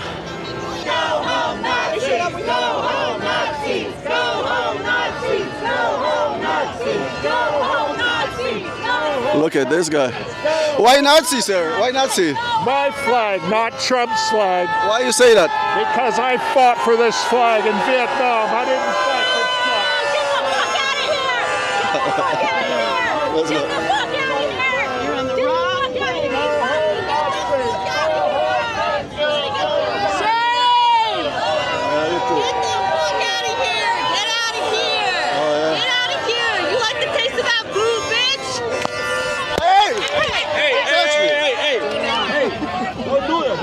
Hey, shut the fuck up! She fucking hit me. Get the fuck Fuck you. She hit me. She hit me. I have on the video. On the video. I have on the video. I have on the video. Did you see that? She hit my head. Where's my hat? Where's my hat? Your hat is in the trash. Move on. Okay. Move on. Fuck off! Fuck you! Fuck you! Now get the fuck Who out. are you, motherfucker? Who am I? Shut the fuck up. Go the fuck out! Oh! Okay. You spit on me. No. You got on video? Okay. Okay. You don't fucking touch Get the fuck out. Okay. Don't fucking touch him. Get the fuck out. Let's get the police. Let's go to the police. Fucking bitch. Don't touch me. You're going to jail. You're going to jail. You spit on me. Yes, you're going to jail. You're going to jail. Get the fuck out. You're going to jail. I have you on the video.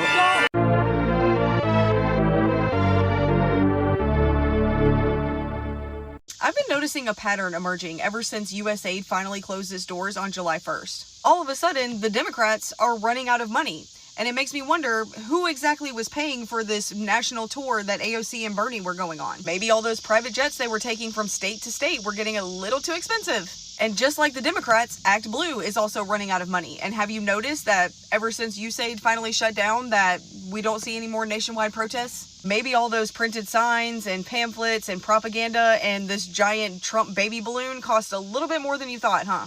Also, ever since USAID has shut down, shows are getting canceled left and right. First Stephen Colbert, then E! News. Now all of a sudden The View says that they're going on a hiatus. This is all getting to be a pretty weird coincidence, don't you think? Honestly, whatever the heck is going on, I'm just glad that it took The View with them because those 5 women are insufferable and they have not had a valid take in years. Now, I'm not saying that correlation always leads to causation, but what I am saying is that I'm pretty good at pattern recognition, and there are a lot of things piling up that are showing me exactly where that money was coming from. How many refugees has Poland taken? 0. And you're proud of that? If you are asking me, if you are asking me about Muslims illegal immigration, none, not even one, will come to Poland. Not even one if it's illegal. We took over 2 million Ukrainians who are working, who are peaceful in Poland. We will not receive even one Muslim because this is what we promised. But I asked not about illegal immigrants, I asked about refugees. And Jean-Claude Juncker, the Commission President, says that you're racist. You sound proud of the fact that you haven't taken any refugees. Of course, because this is what our people are expecting from our government. That's number one. This is why our government was elected. But this is why Poland is so safe. This is the reason why we had not even one terrorist attack. Look at the streets in Poland, and we can be called populists, nationalists, racists. I don't care. I care about my family and about my country. So, some friends have commented to me about how they've heard about the Japanese rice shortage. Alright, so I really don't pay much attention to politics in Japan except recently, and as I mentioned in the beginning of this video, for good reason, right? So, alright, so basically it's like for the longest time it doesn't matter who you vote for because they're all the same. It doesn't even matter really. There is the Jiminto, which is the Liberal Democratic Party, which you would, from an American point of view, the name is a little bit misleading, and that is they're a lot more like conservative, but more like not at all like liberals or Democrats, right? So they're a little bit more like, I don't know, kind of just do nothing conservatives, I guess. There's like the Komeito, which is like, I think that's what they're called. Don't like them. They have like a really warm relationship with the Soka Gakkai Buddhism. Soka Gakkai is like Richard Gere and Orlando Bloom belong to that. And like when I lived in America, when my daughter, actually when my wife was pregnant, I was unemployed most of the time, right? My daughter was a welfare baby. I didn't get a job until like about a month after she was born. That was like the real crappy part at the end of the Bush years. And so I worked at a restaurant, and there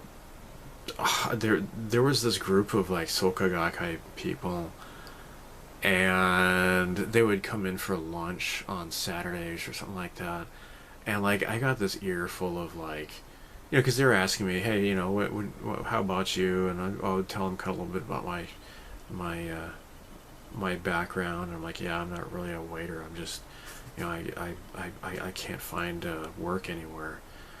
And so they were telling me, if you give your life to Soka Gakkai, to Buddhism, then you will have money rewards and all that kind of stuff. It kind of really reminds me of like, oh, what's his name? I always call him Guy Smiley. That Joel Osteen.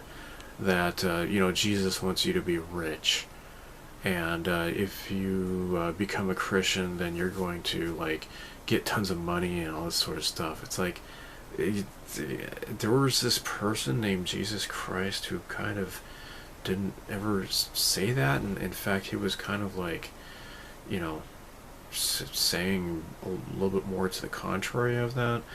That Joel Osteen guy is just, I don't like him. My sister got caught up following that guy, but yeah, they're kind of like that, and they're just weird. And I don't know, my mom-in-law she can't stand Soka Gakkai, right? So the Komito, they're like really deep into that kind of stuff.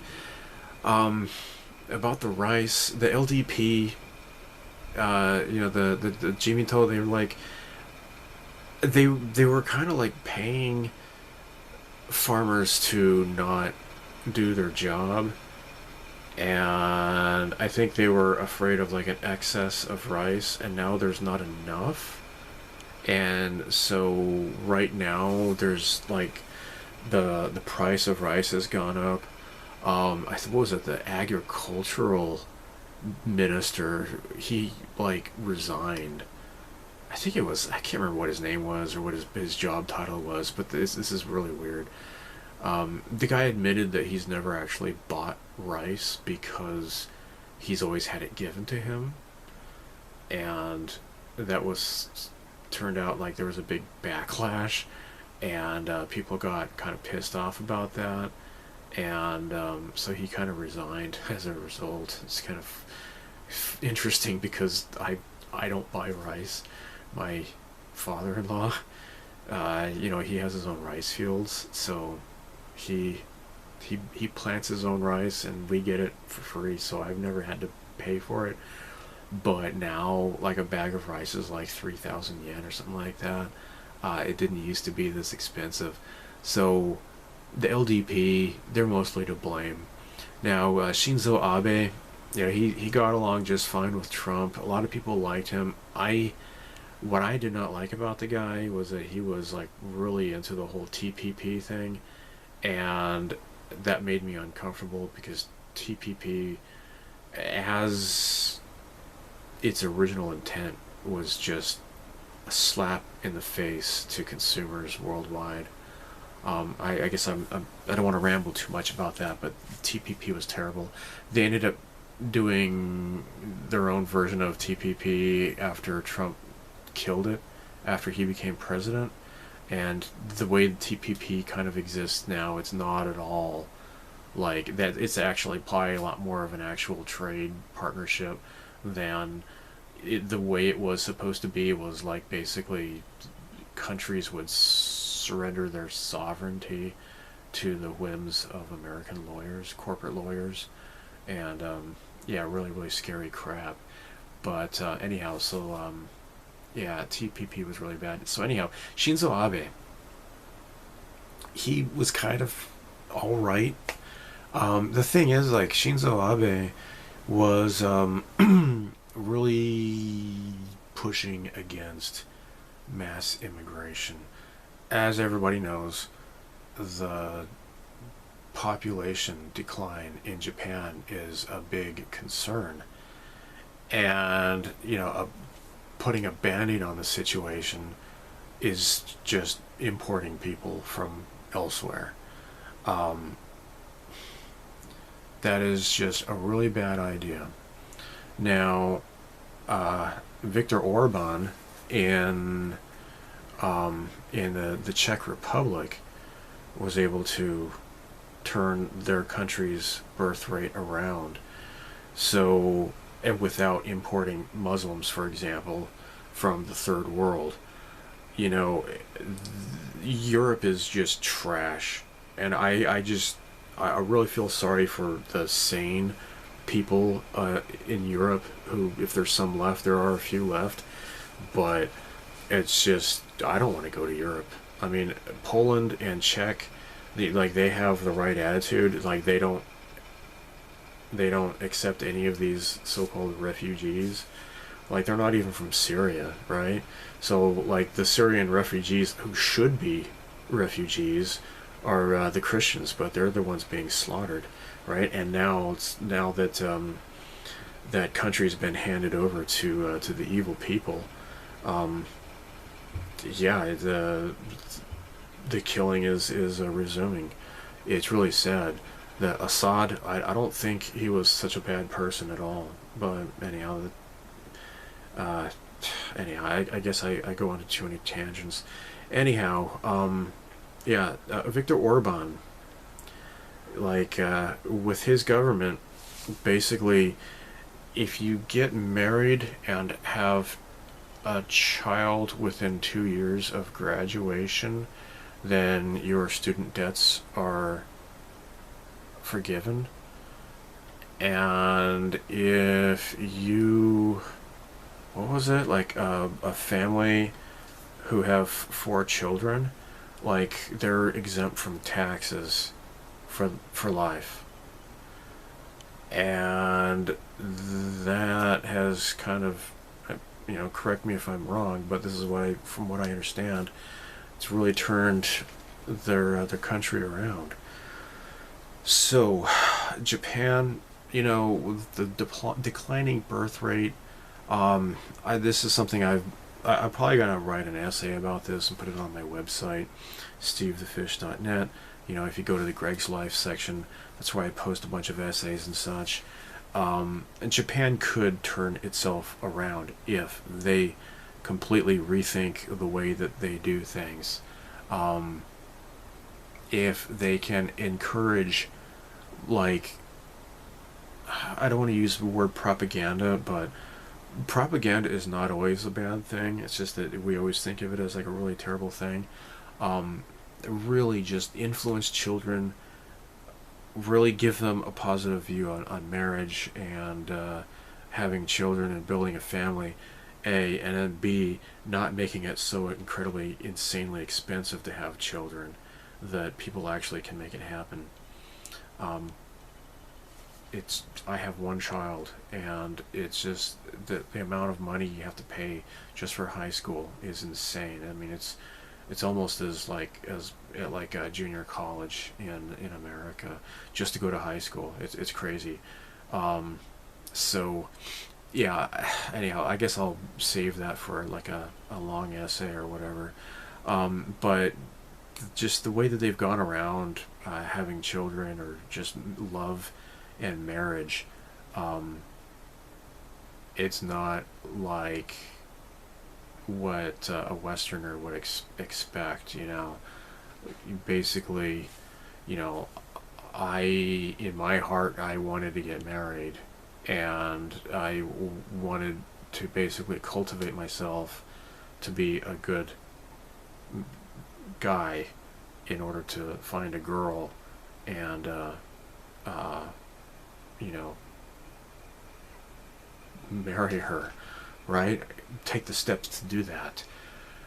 In Japan, guys have just had their hands held all along, and they never really learned how to become romantic. I mean, I'm talking about just generally speaking, just over the decades. Like, I've had like grown men just like, I've never given my wife a birthday present, or just, you know, it's like, why don't you just start? Oh, she would think I'm crazy now, So they've depended on this whole omiai, the arranged marriage, the matchmaking and stuff, and now that society has shifted, these people don't know how to just go out and find a woman and make her their own. They don't know how to do that. So Japan has a really declining birth rate. From what I recently learned, South Korea has an even worse one. So the LDP has kind of sold out Japan, and they've kind of pushed for, well, let's just immigrate a bunch of people and import people into our country. Well, that's maybe not a very good idea. Okay, so in my small town, you know, I got a whole bunch of, you know, apple orchards and rice fields and stuff. Bunch of fruit and, you know, vegetables being grown, and kids who, you know, the children of farmers, they want to move into the big cities, and, you know, they think it's boring to live in a more rural area, and it's kind of sad, but as a result, you know, the people are not taking the roles of their parents, and who's gonna be doing this stuff?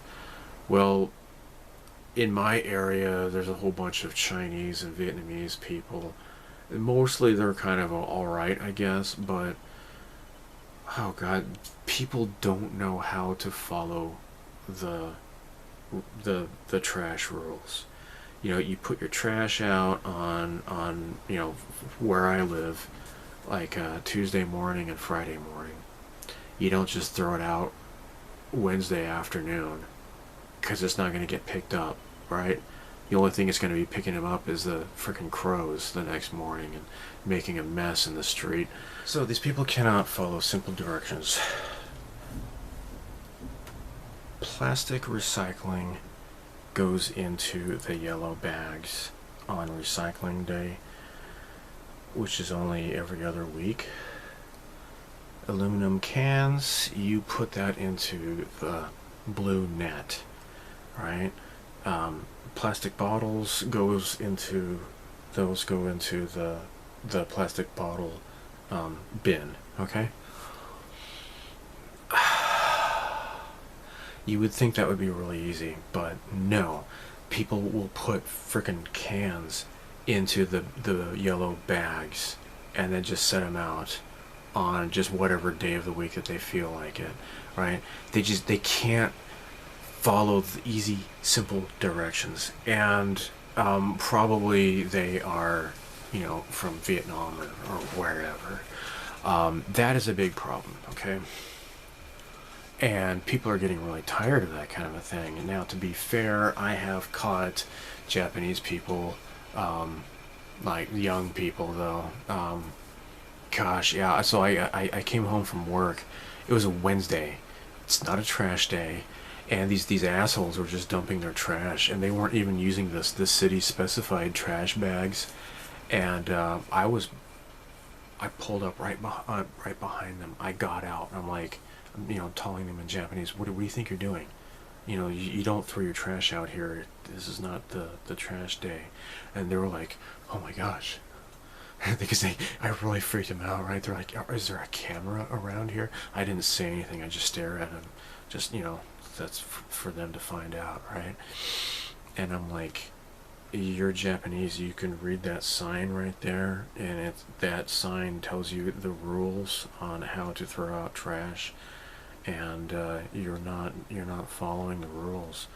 And they were like, oh, sorry, sorry, and then they took their trash bags, put it back in their minivan and drove off. They probably just went around somewhere else in the neighborhood and dumped their trash off there, I guess. But yeah, I caught those assholes, and their license plate, you know, they weren't from around here. I could tell. So I don't remember where they were from, but it was not in my prefecture. So anyhow, yeah, it kind of really sucks, but it seems to be that there's a lot more of these foreigners that are doing that kind of stuff. But that's just a taste of it, right? You've already seen these videos of these assholes, these freaking people who did not grow up with a father in their lives to tell them to stop acting like a fool.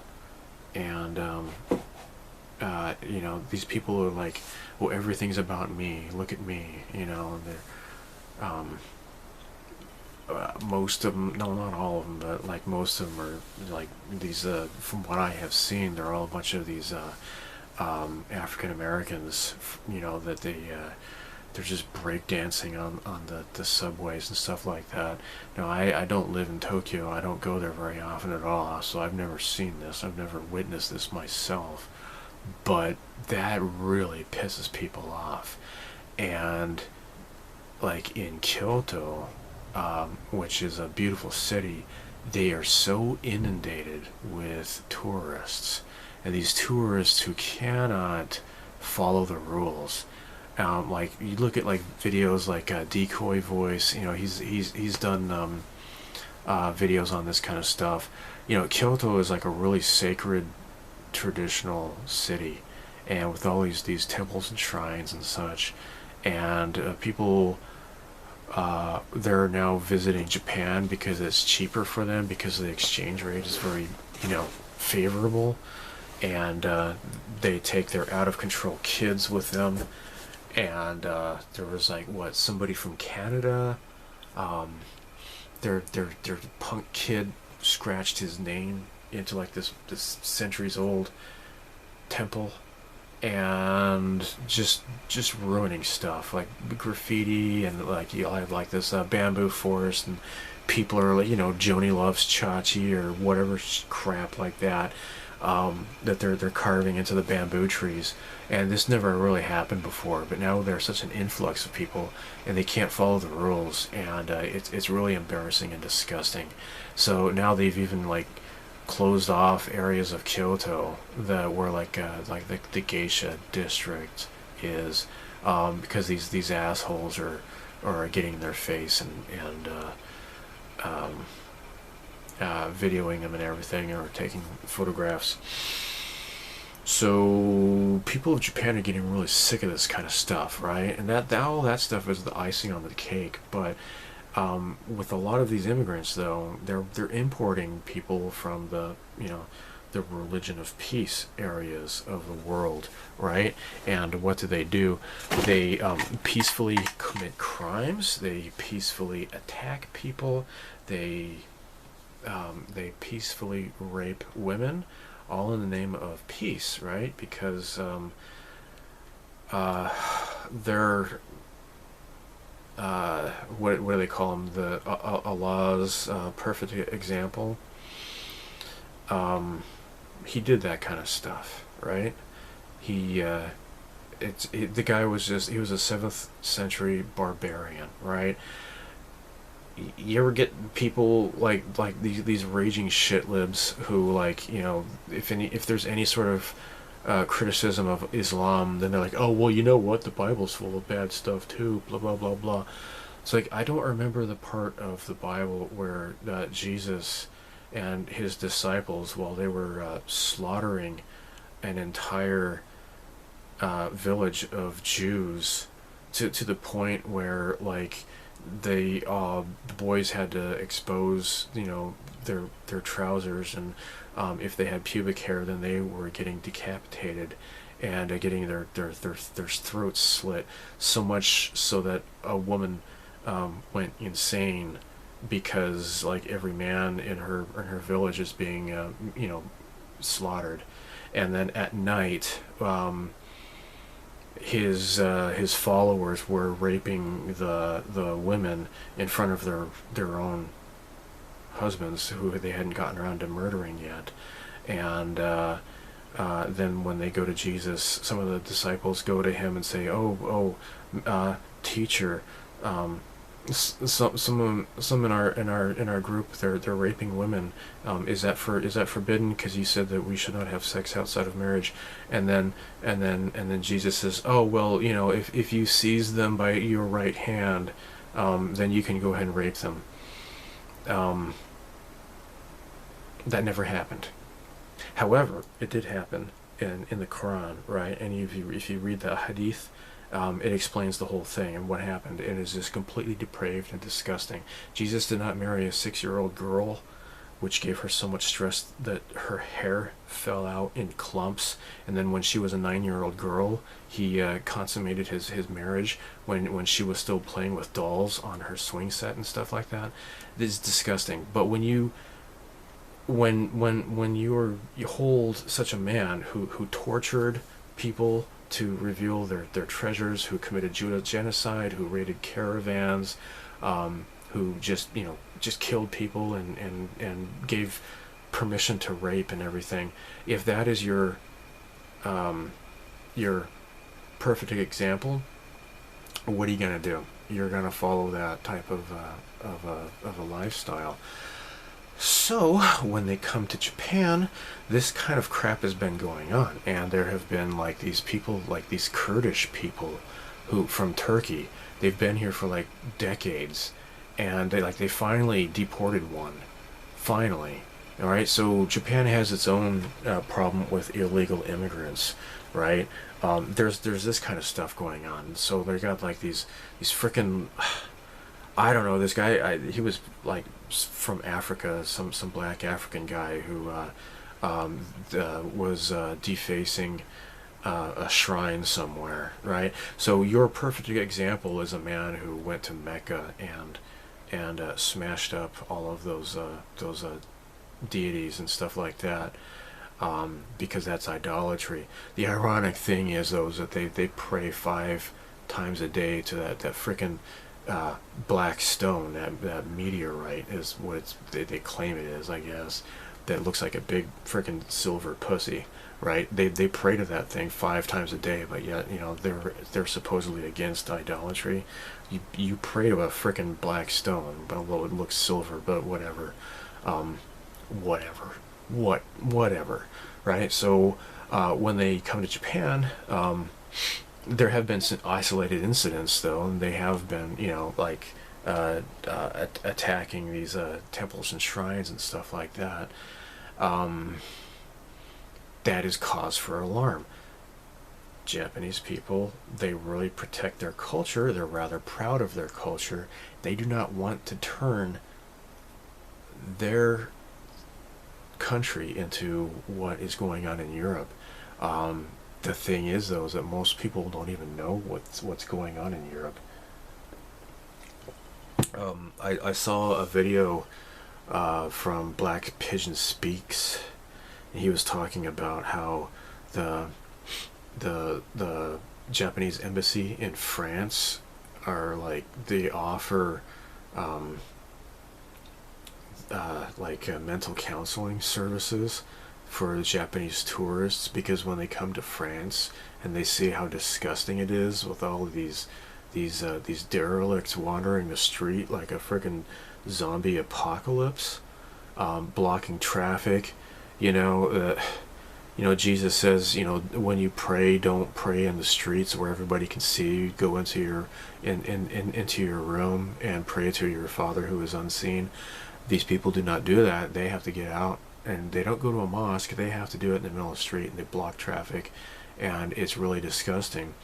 And of course, you know, they harass women because the women don't dress in shrouds and all that kind of stuff. It's Europe, man, gosh, it's just completely disgusting.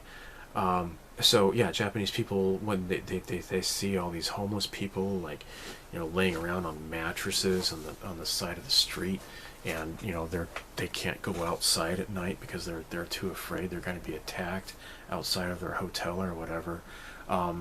They kind of have like this cognitive dissonance, and they're what's the word, Schadenfreude or whatever it is. Like they just kind of like it shatters their perception of this textbook image of what France looks like. Oh, look, it looks so beautiful. Look at the cafes and the bakeries, and oh, look, it's the Eiffel Tower.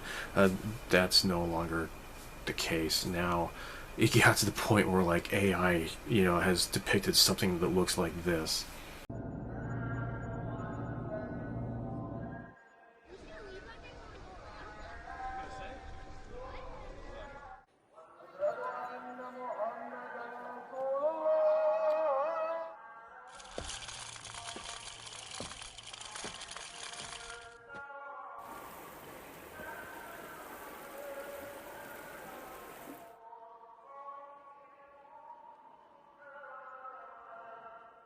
So, there is quite a bit of a pushback against a lot of this stuff, though, because it's now being imported into Japan, and people don't like what they see. Another big problem is China. Now, in the United States, there's a big freaking problem that they need to put an end to China buying up land, like farmland next to like military bases and stuff like that. That is like a total like threat to national security. Then when you got to the point where like Chinese groups, probably funded through the CCP or something like that, buying up apartment complexes and like driving up the rents and driving the Japanese people out so they can move Chinese people in. That's sick. Buying up land so they actually like get like water supply and stuff. That's a big problem. When Chinese people come to Japan and exploit the healthcare system, right? The healthcare system kind of goes by the honor system. You know, you can get treated and then you pay later, right? A lot of these people, they come to Japan, they enroll in the national health insurance, and then they get treated for whatever, you know, whatever it is, whether it's an operation or whatever, and then they just go right back to China without paying. That's a big problem. So there has now been grassroots movement, of populist movement in Japan, and one of like this new party is now called the Sanseito, which is like the Sansei is mean like agreement, I guess, and To is party, right? Like I got this here in my mail here. So Nihonjin, Japanese first, is what this says. Nihonjin Fasto. And this guy here, Kamiya, he is like he was a former English teacher, and he ran like a family grocery store or something like that. And it just, he got started doing a YouTube channel, and just he became like the figurehead of a nationalist movement. Now Sanseito, he's not the founder. The founder, I don't know his name, I forget. So this guy, his name is Kamiya. The founder, he was criticized for he's spreading conspiracy theories about the COVID vaccines, and it's like, oh really? Which ones? Because they all turned out to be true, like the vast majority of them, right? Like James O'Keefe has recently, like he had already exposed Pfizer, and their disgusting contempt for humanity, and just recently now Johnson & Johnson, right? And that the guy, well, like one of their head guys, is admitting on camera that yeah, we didn't even do any safety at all. We just kind of rushed it out to the market, and you know, it's their fault basically. Who cares? Complete disregard for any sort of ethics whatsoever. And incidentally, a friend of mine died earlier this year. He died in February, just like weeks after his 25th wedding anniversary. He's one of those people who, you know, like I had mentioned years ago, really had just gone through a phase of like reaching out to people who I had lost contact with, and this is one of those friends whom I had. He was a friend of mine. Then he moved to Texas, and you know, I moved to Japan, and we used to write each other, but just kind of lost track of him. So I called him, and he said at that time he had just been diagnosed with stomach cancer, and he was beginning radiation, chemotherapy treatments and stuff. And I told him, you know, if the cancer doesn't kill you, the chemotherapy will. And I told him there are options. You're gonna think it's crazy, but I've known people who have they've gone cancer-free without using chemotherapy, because chemotherapy, while it may be effective at certain types of cancer, it's used as like a one-size-fits-all, and it's really dangerous. And my mom, you know, died from that kind of stuff. He didn't follow my advice, And I was just thinking, you know what, you know, all this rise in cancer. He had stomach cancer when he was like, what, early 50s or so, right? So he died, I guess he's like mid 50s or so. But yeah, so I did a little bit of looking into it. His wife is, I won't say, but you know, she kind of has a following, and she had posted this video on Instagram, purple hair and crap, and oh yeah, just get the J&J, you get in one shot and you don't have to go back for another one, and we all need to be safe, and I just want you all to be healthy, and you know, just get the J&J. I'm sure that's what her husband did as well, and now he's dead.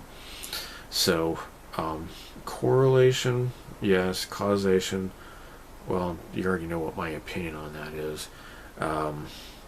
Do I have absolute proof? No. But again, with this this news about J&J, that's exactly what I thought of. Anyhow, I'm rambling again. So yeah, this guy, he had opposed those injections, so and calling it out as like, you know, a globalist depopulation agenda. Okay, that's what I've gotten in trouble for saying for as well, and evidence keeps backing me up on this as years go by. Something else is that Sanseito, right, this political party, they are against the LGBTQP agenda as basically anti-family and anti-humanity, anti-population, you know, anti-reproduction, and yeah, they oppose gay marriage and all that, and I agree. Now, Japan does not have gay marriage, and they are like one of the only, what, G7 countries that does not have that, and so there's a lot of international pressure to force Japan to accept that, but that, God, look up a documentary called The Boy with the Henna Tattoo. A friend of mine recommended that I watch that. Yeah, disgusting. Yeah. So, anyhow, Sanseito, they went from 1 seat to 15 seats in Parliament, and which, like, overnight they became like the 3rd largest party in Japan. So something is just really, really powerful going on in Japan, and it's being passed off by the frickin' Western media as, you know, fascist or racist or another thing, Russian, not dissident, what is it, Russian interference. Like, they're just a one-trick pony. It is so stupid. I saw this one video, it was a Japanese guy living in America. He's like, look, I don't even really agree with all of Sanseito's policies, but he said, he showed exactly why the media is completely lying, and they had a speech of this guy Kamiya, and he was specifically saying, look, you know, if you come to Japan, and if your goal is to help improve this country, then welcome. However, we have expectations that you are going to abide by the rules, that you are going to learn the language, that you're going to, actually be a part of the community, and you're not going to, that you will assimilate, right? That you're not going to form ghettos and all this kind of stuff. And I completely agree with that. I mean, that's, in America, that's exactly what I want for my home country as well, and as well as the rest of the world. So yeah, there is a populist movement happening in Japan, and finally it does matter who you vote for. So I only hope that this momentum continues, because I don't want Japan to turn into frickin' Germany or France. That is just, it's disgusting what's going on there, where women are being shoved and attacked, and it's disgusting. So, what else? One more thing is that I got my plane tickets. I will be visiting America in August. Now, I was not able to take my daughter with me. She was having problems in school. Since then, she's actually straightened out. I'm not going to go into too much detail, but she had some struggles, and that is evening out. But I bought plane tickets though for myself, and it's kind of nice though this way that, you know, I can see my dad and I don't have to worry about, you know, my daughter being bored if I go visit friends and such. So yeah, it'll only just be for a week, but it'll be good. I'm not really excited about going. Honestly, I'm just not excited about going, but I do want to see my family and visit friends. I'm not at all homesick for America, and I have not been homesick in 13 years, ever since I moved back here. But yeah, maybe I can go again with my daughter, I guess. So that's it for this video. I know it's long-winded and all that, but then again, it's been a couple of months since I've done one of these. So anyhow, I'll catch you again in the next video, which will, you know, like another update video will be after I get back from America, I'm sure. So bye.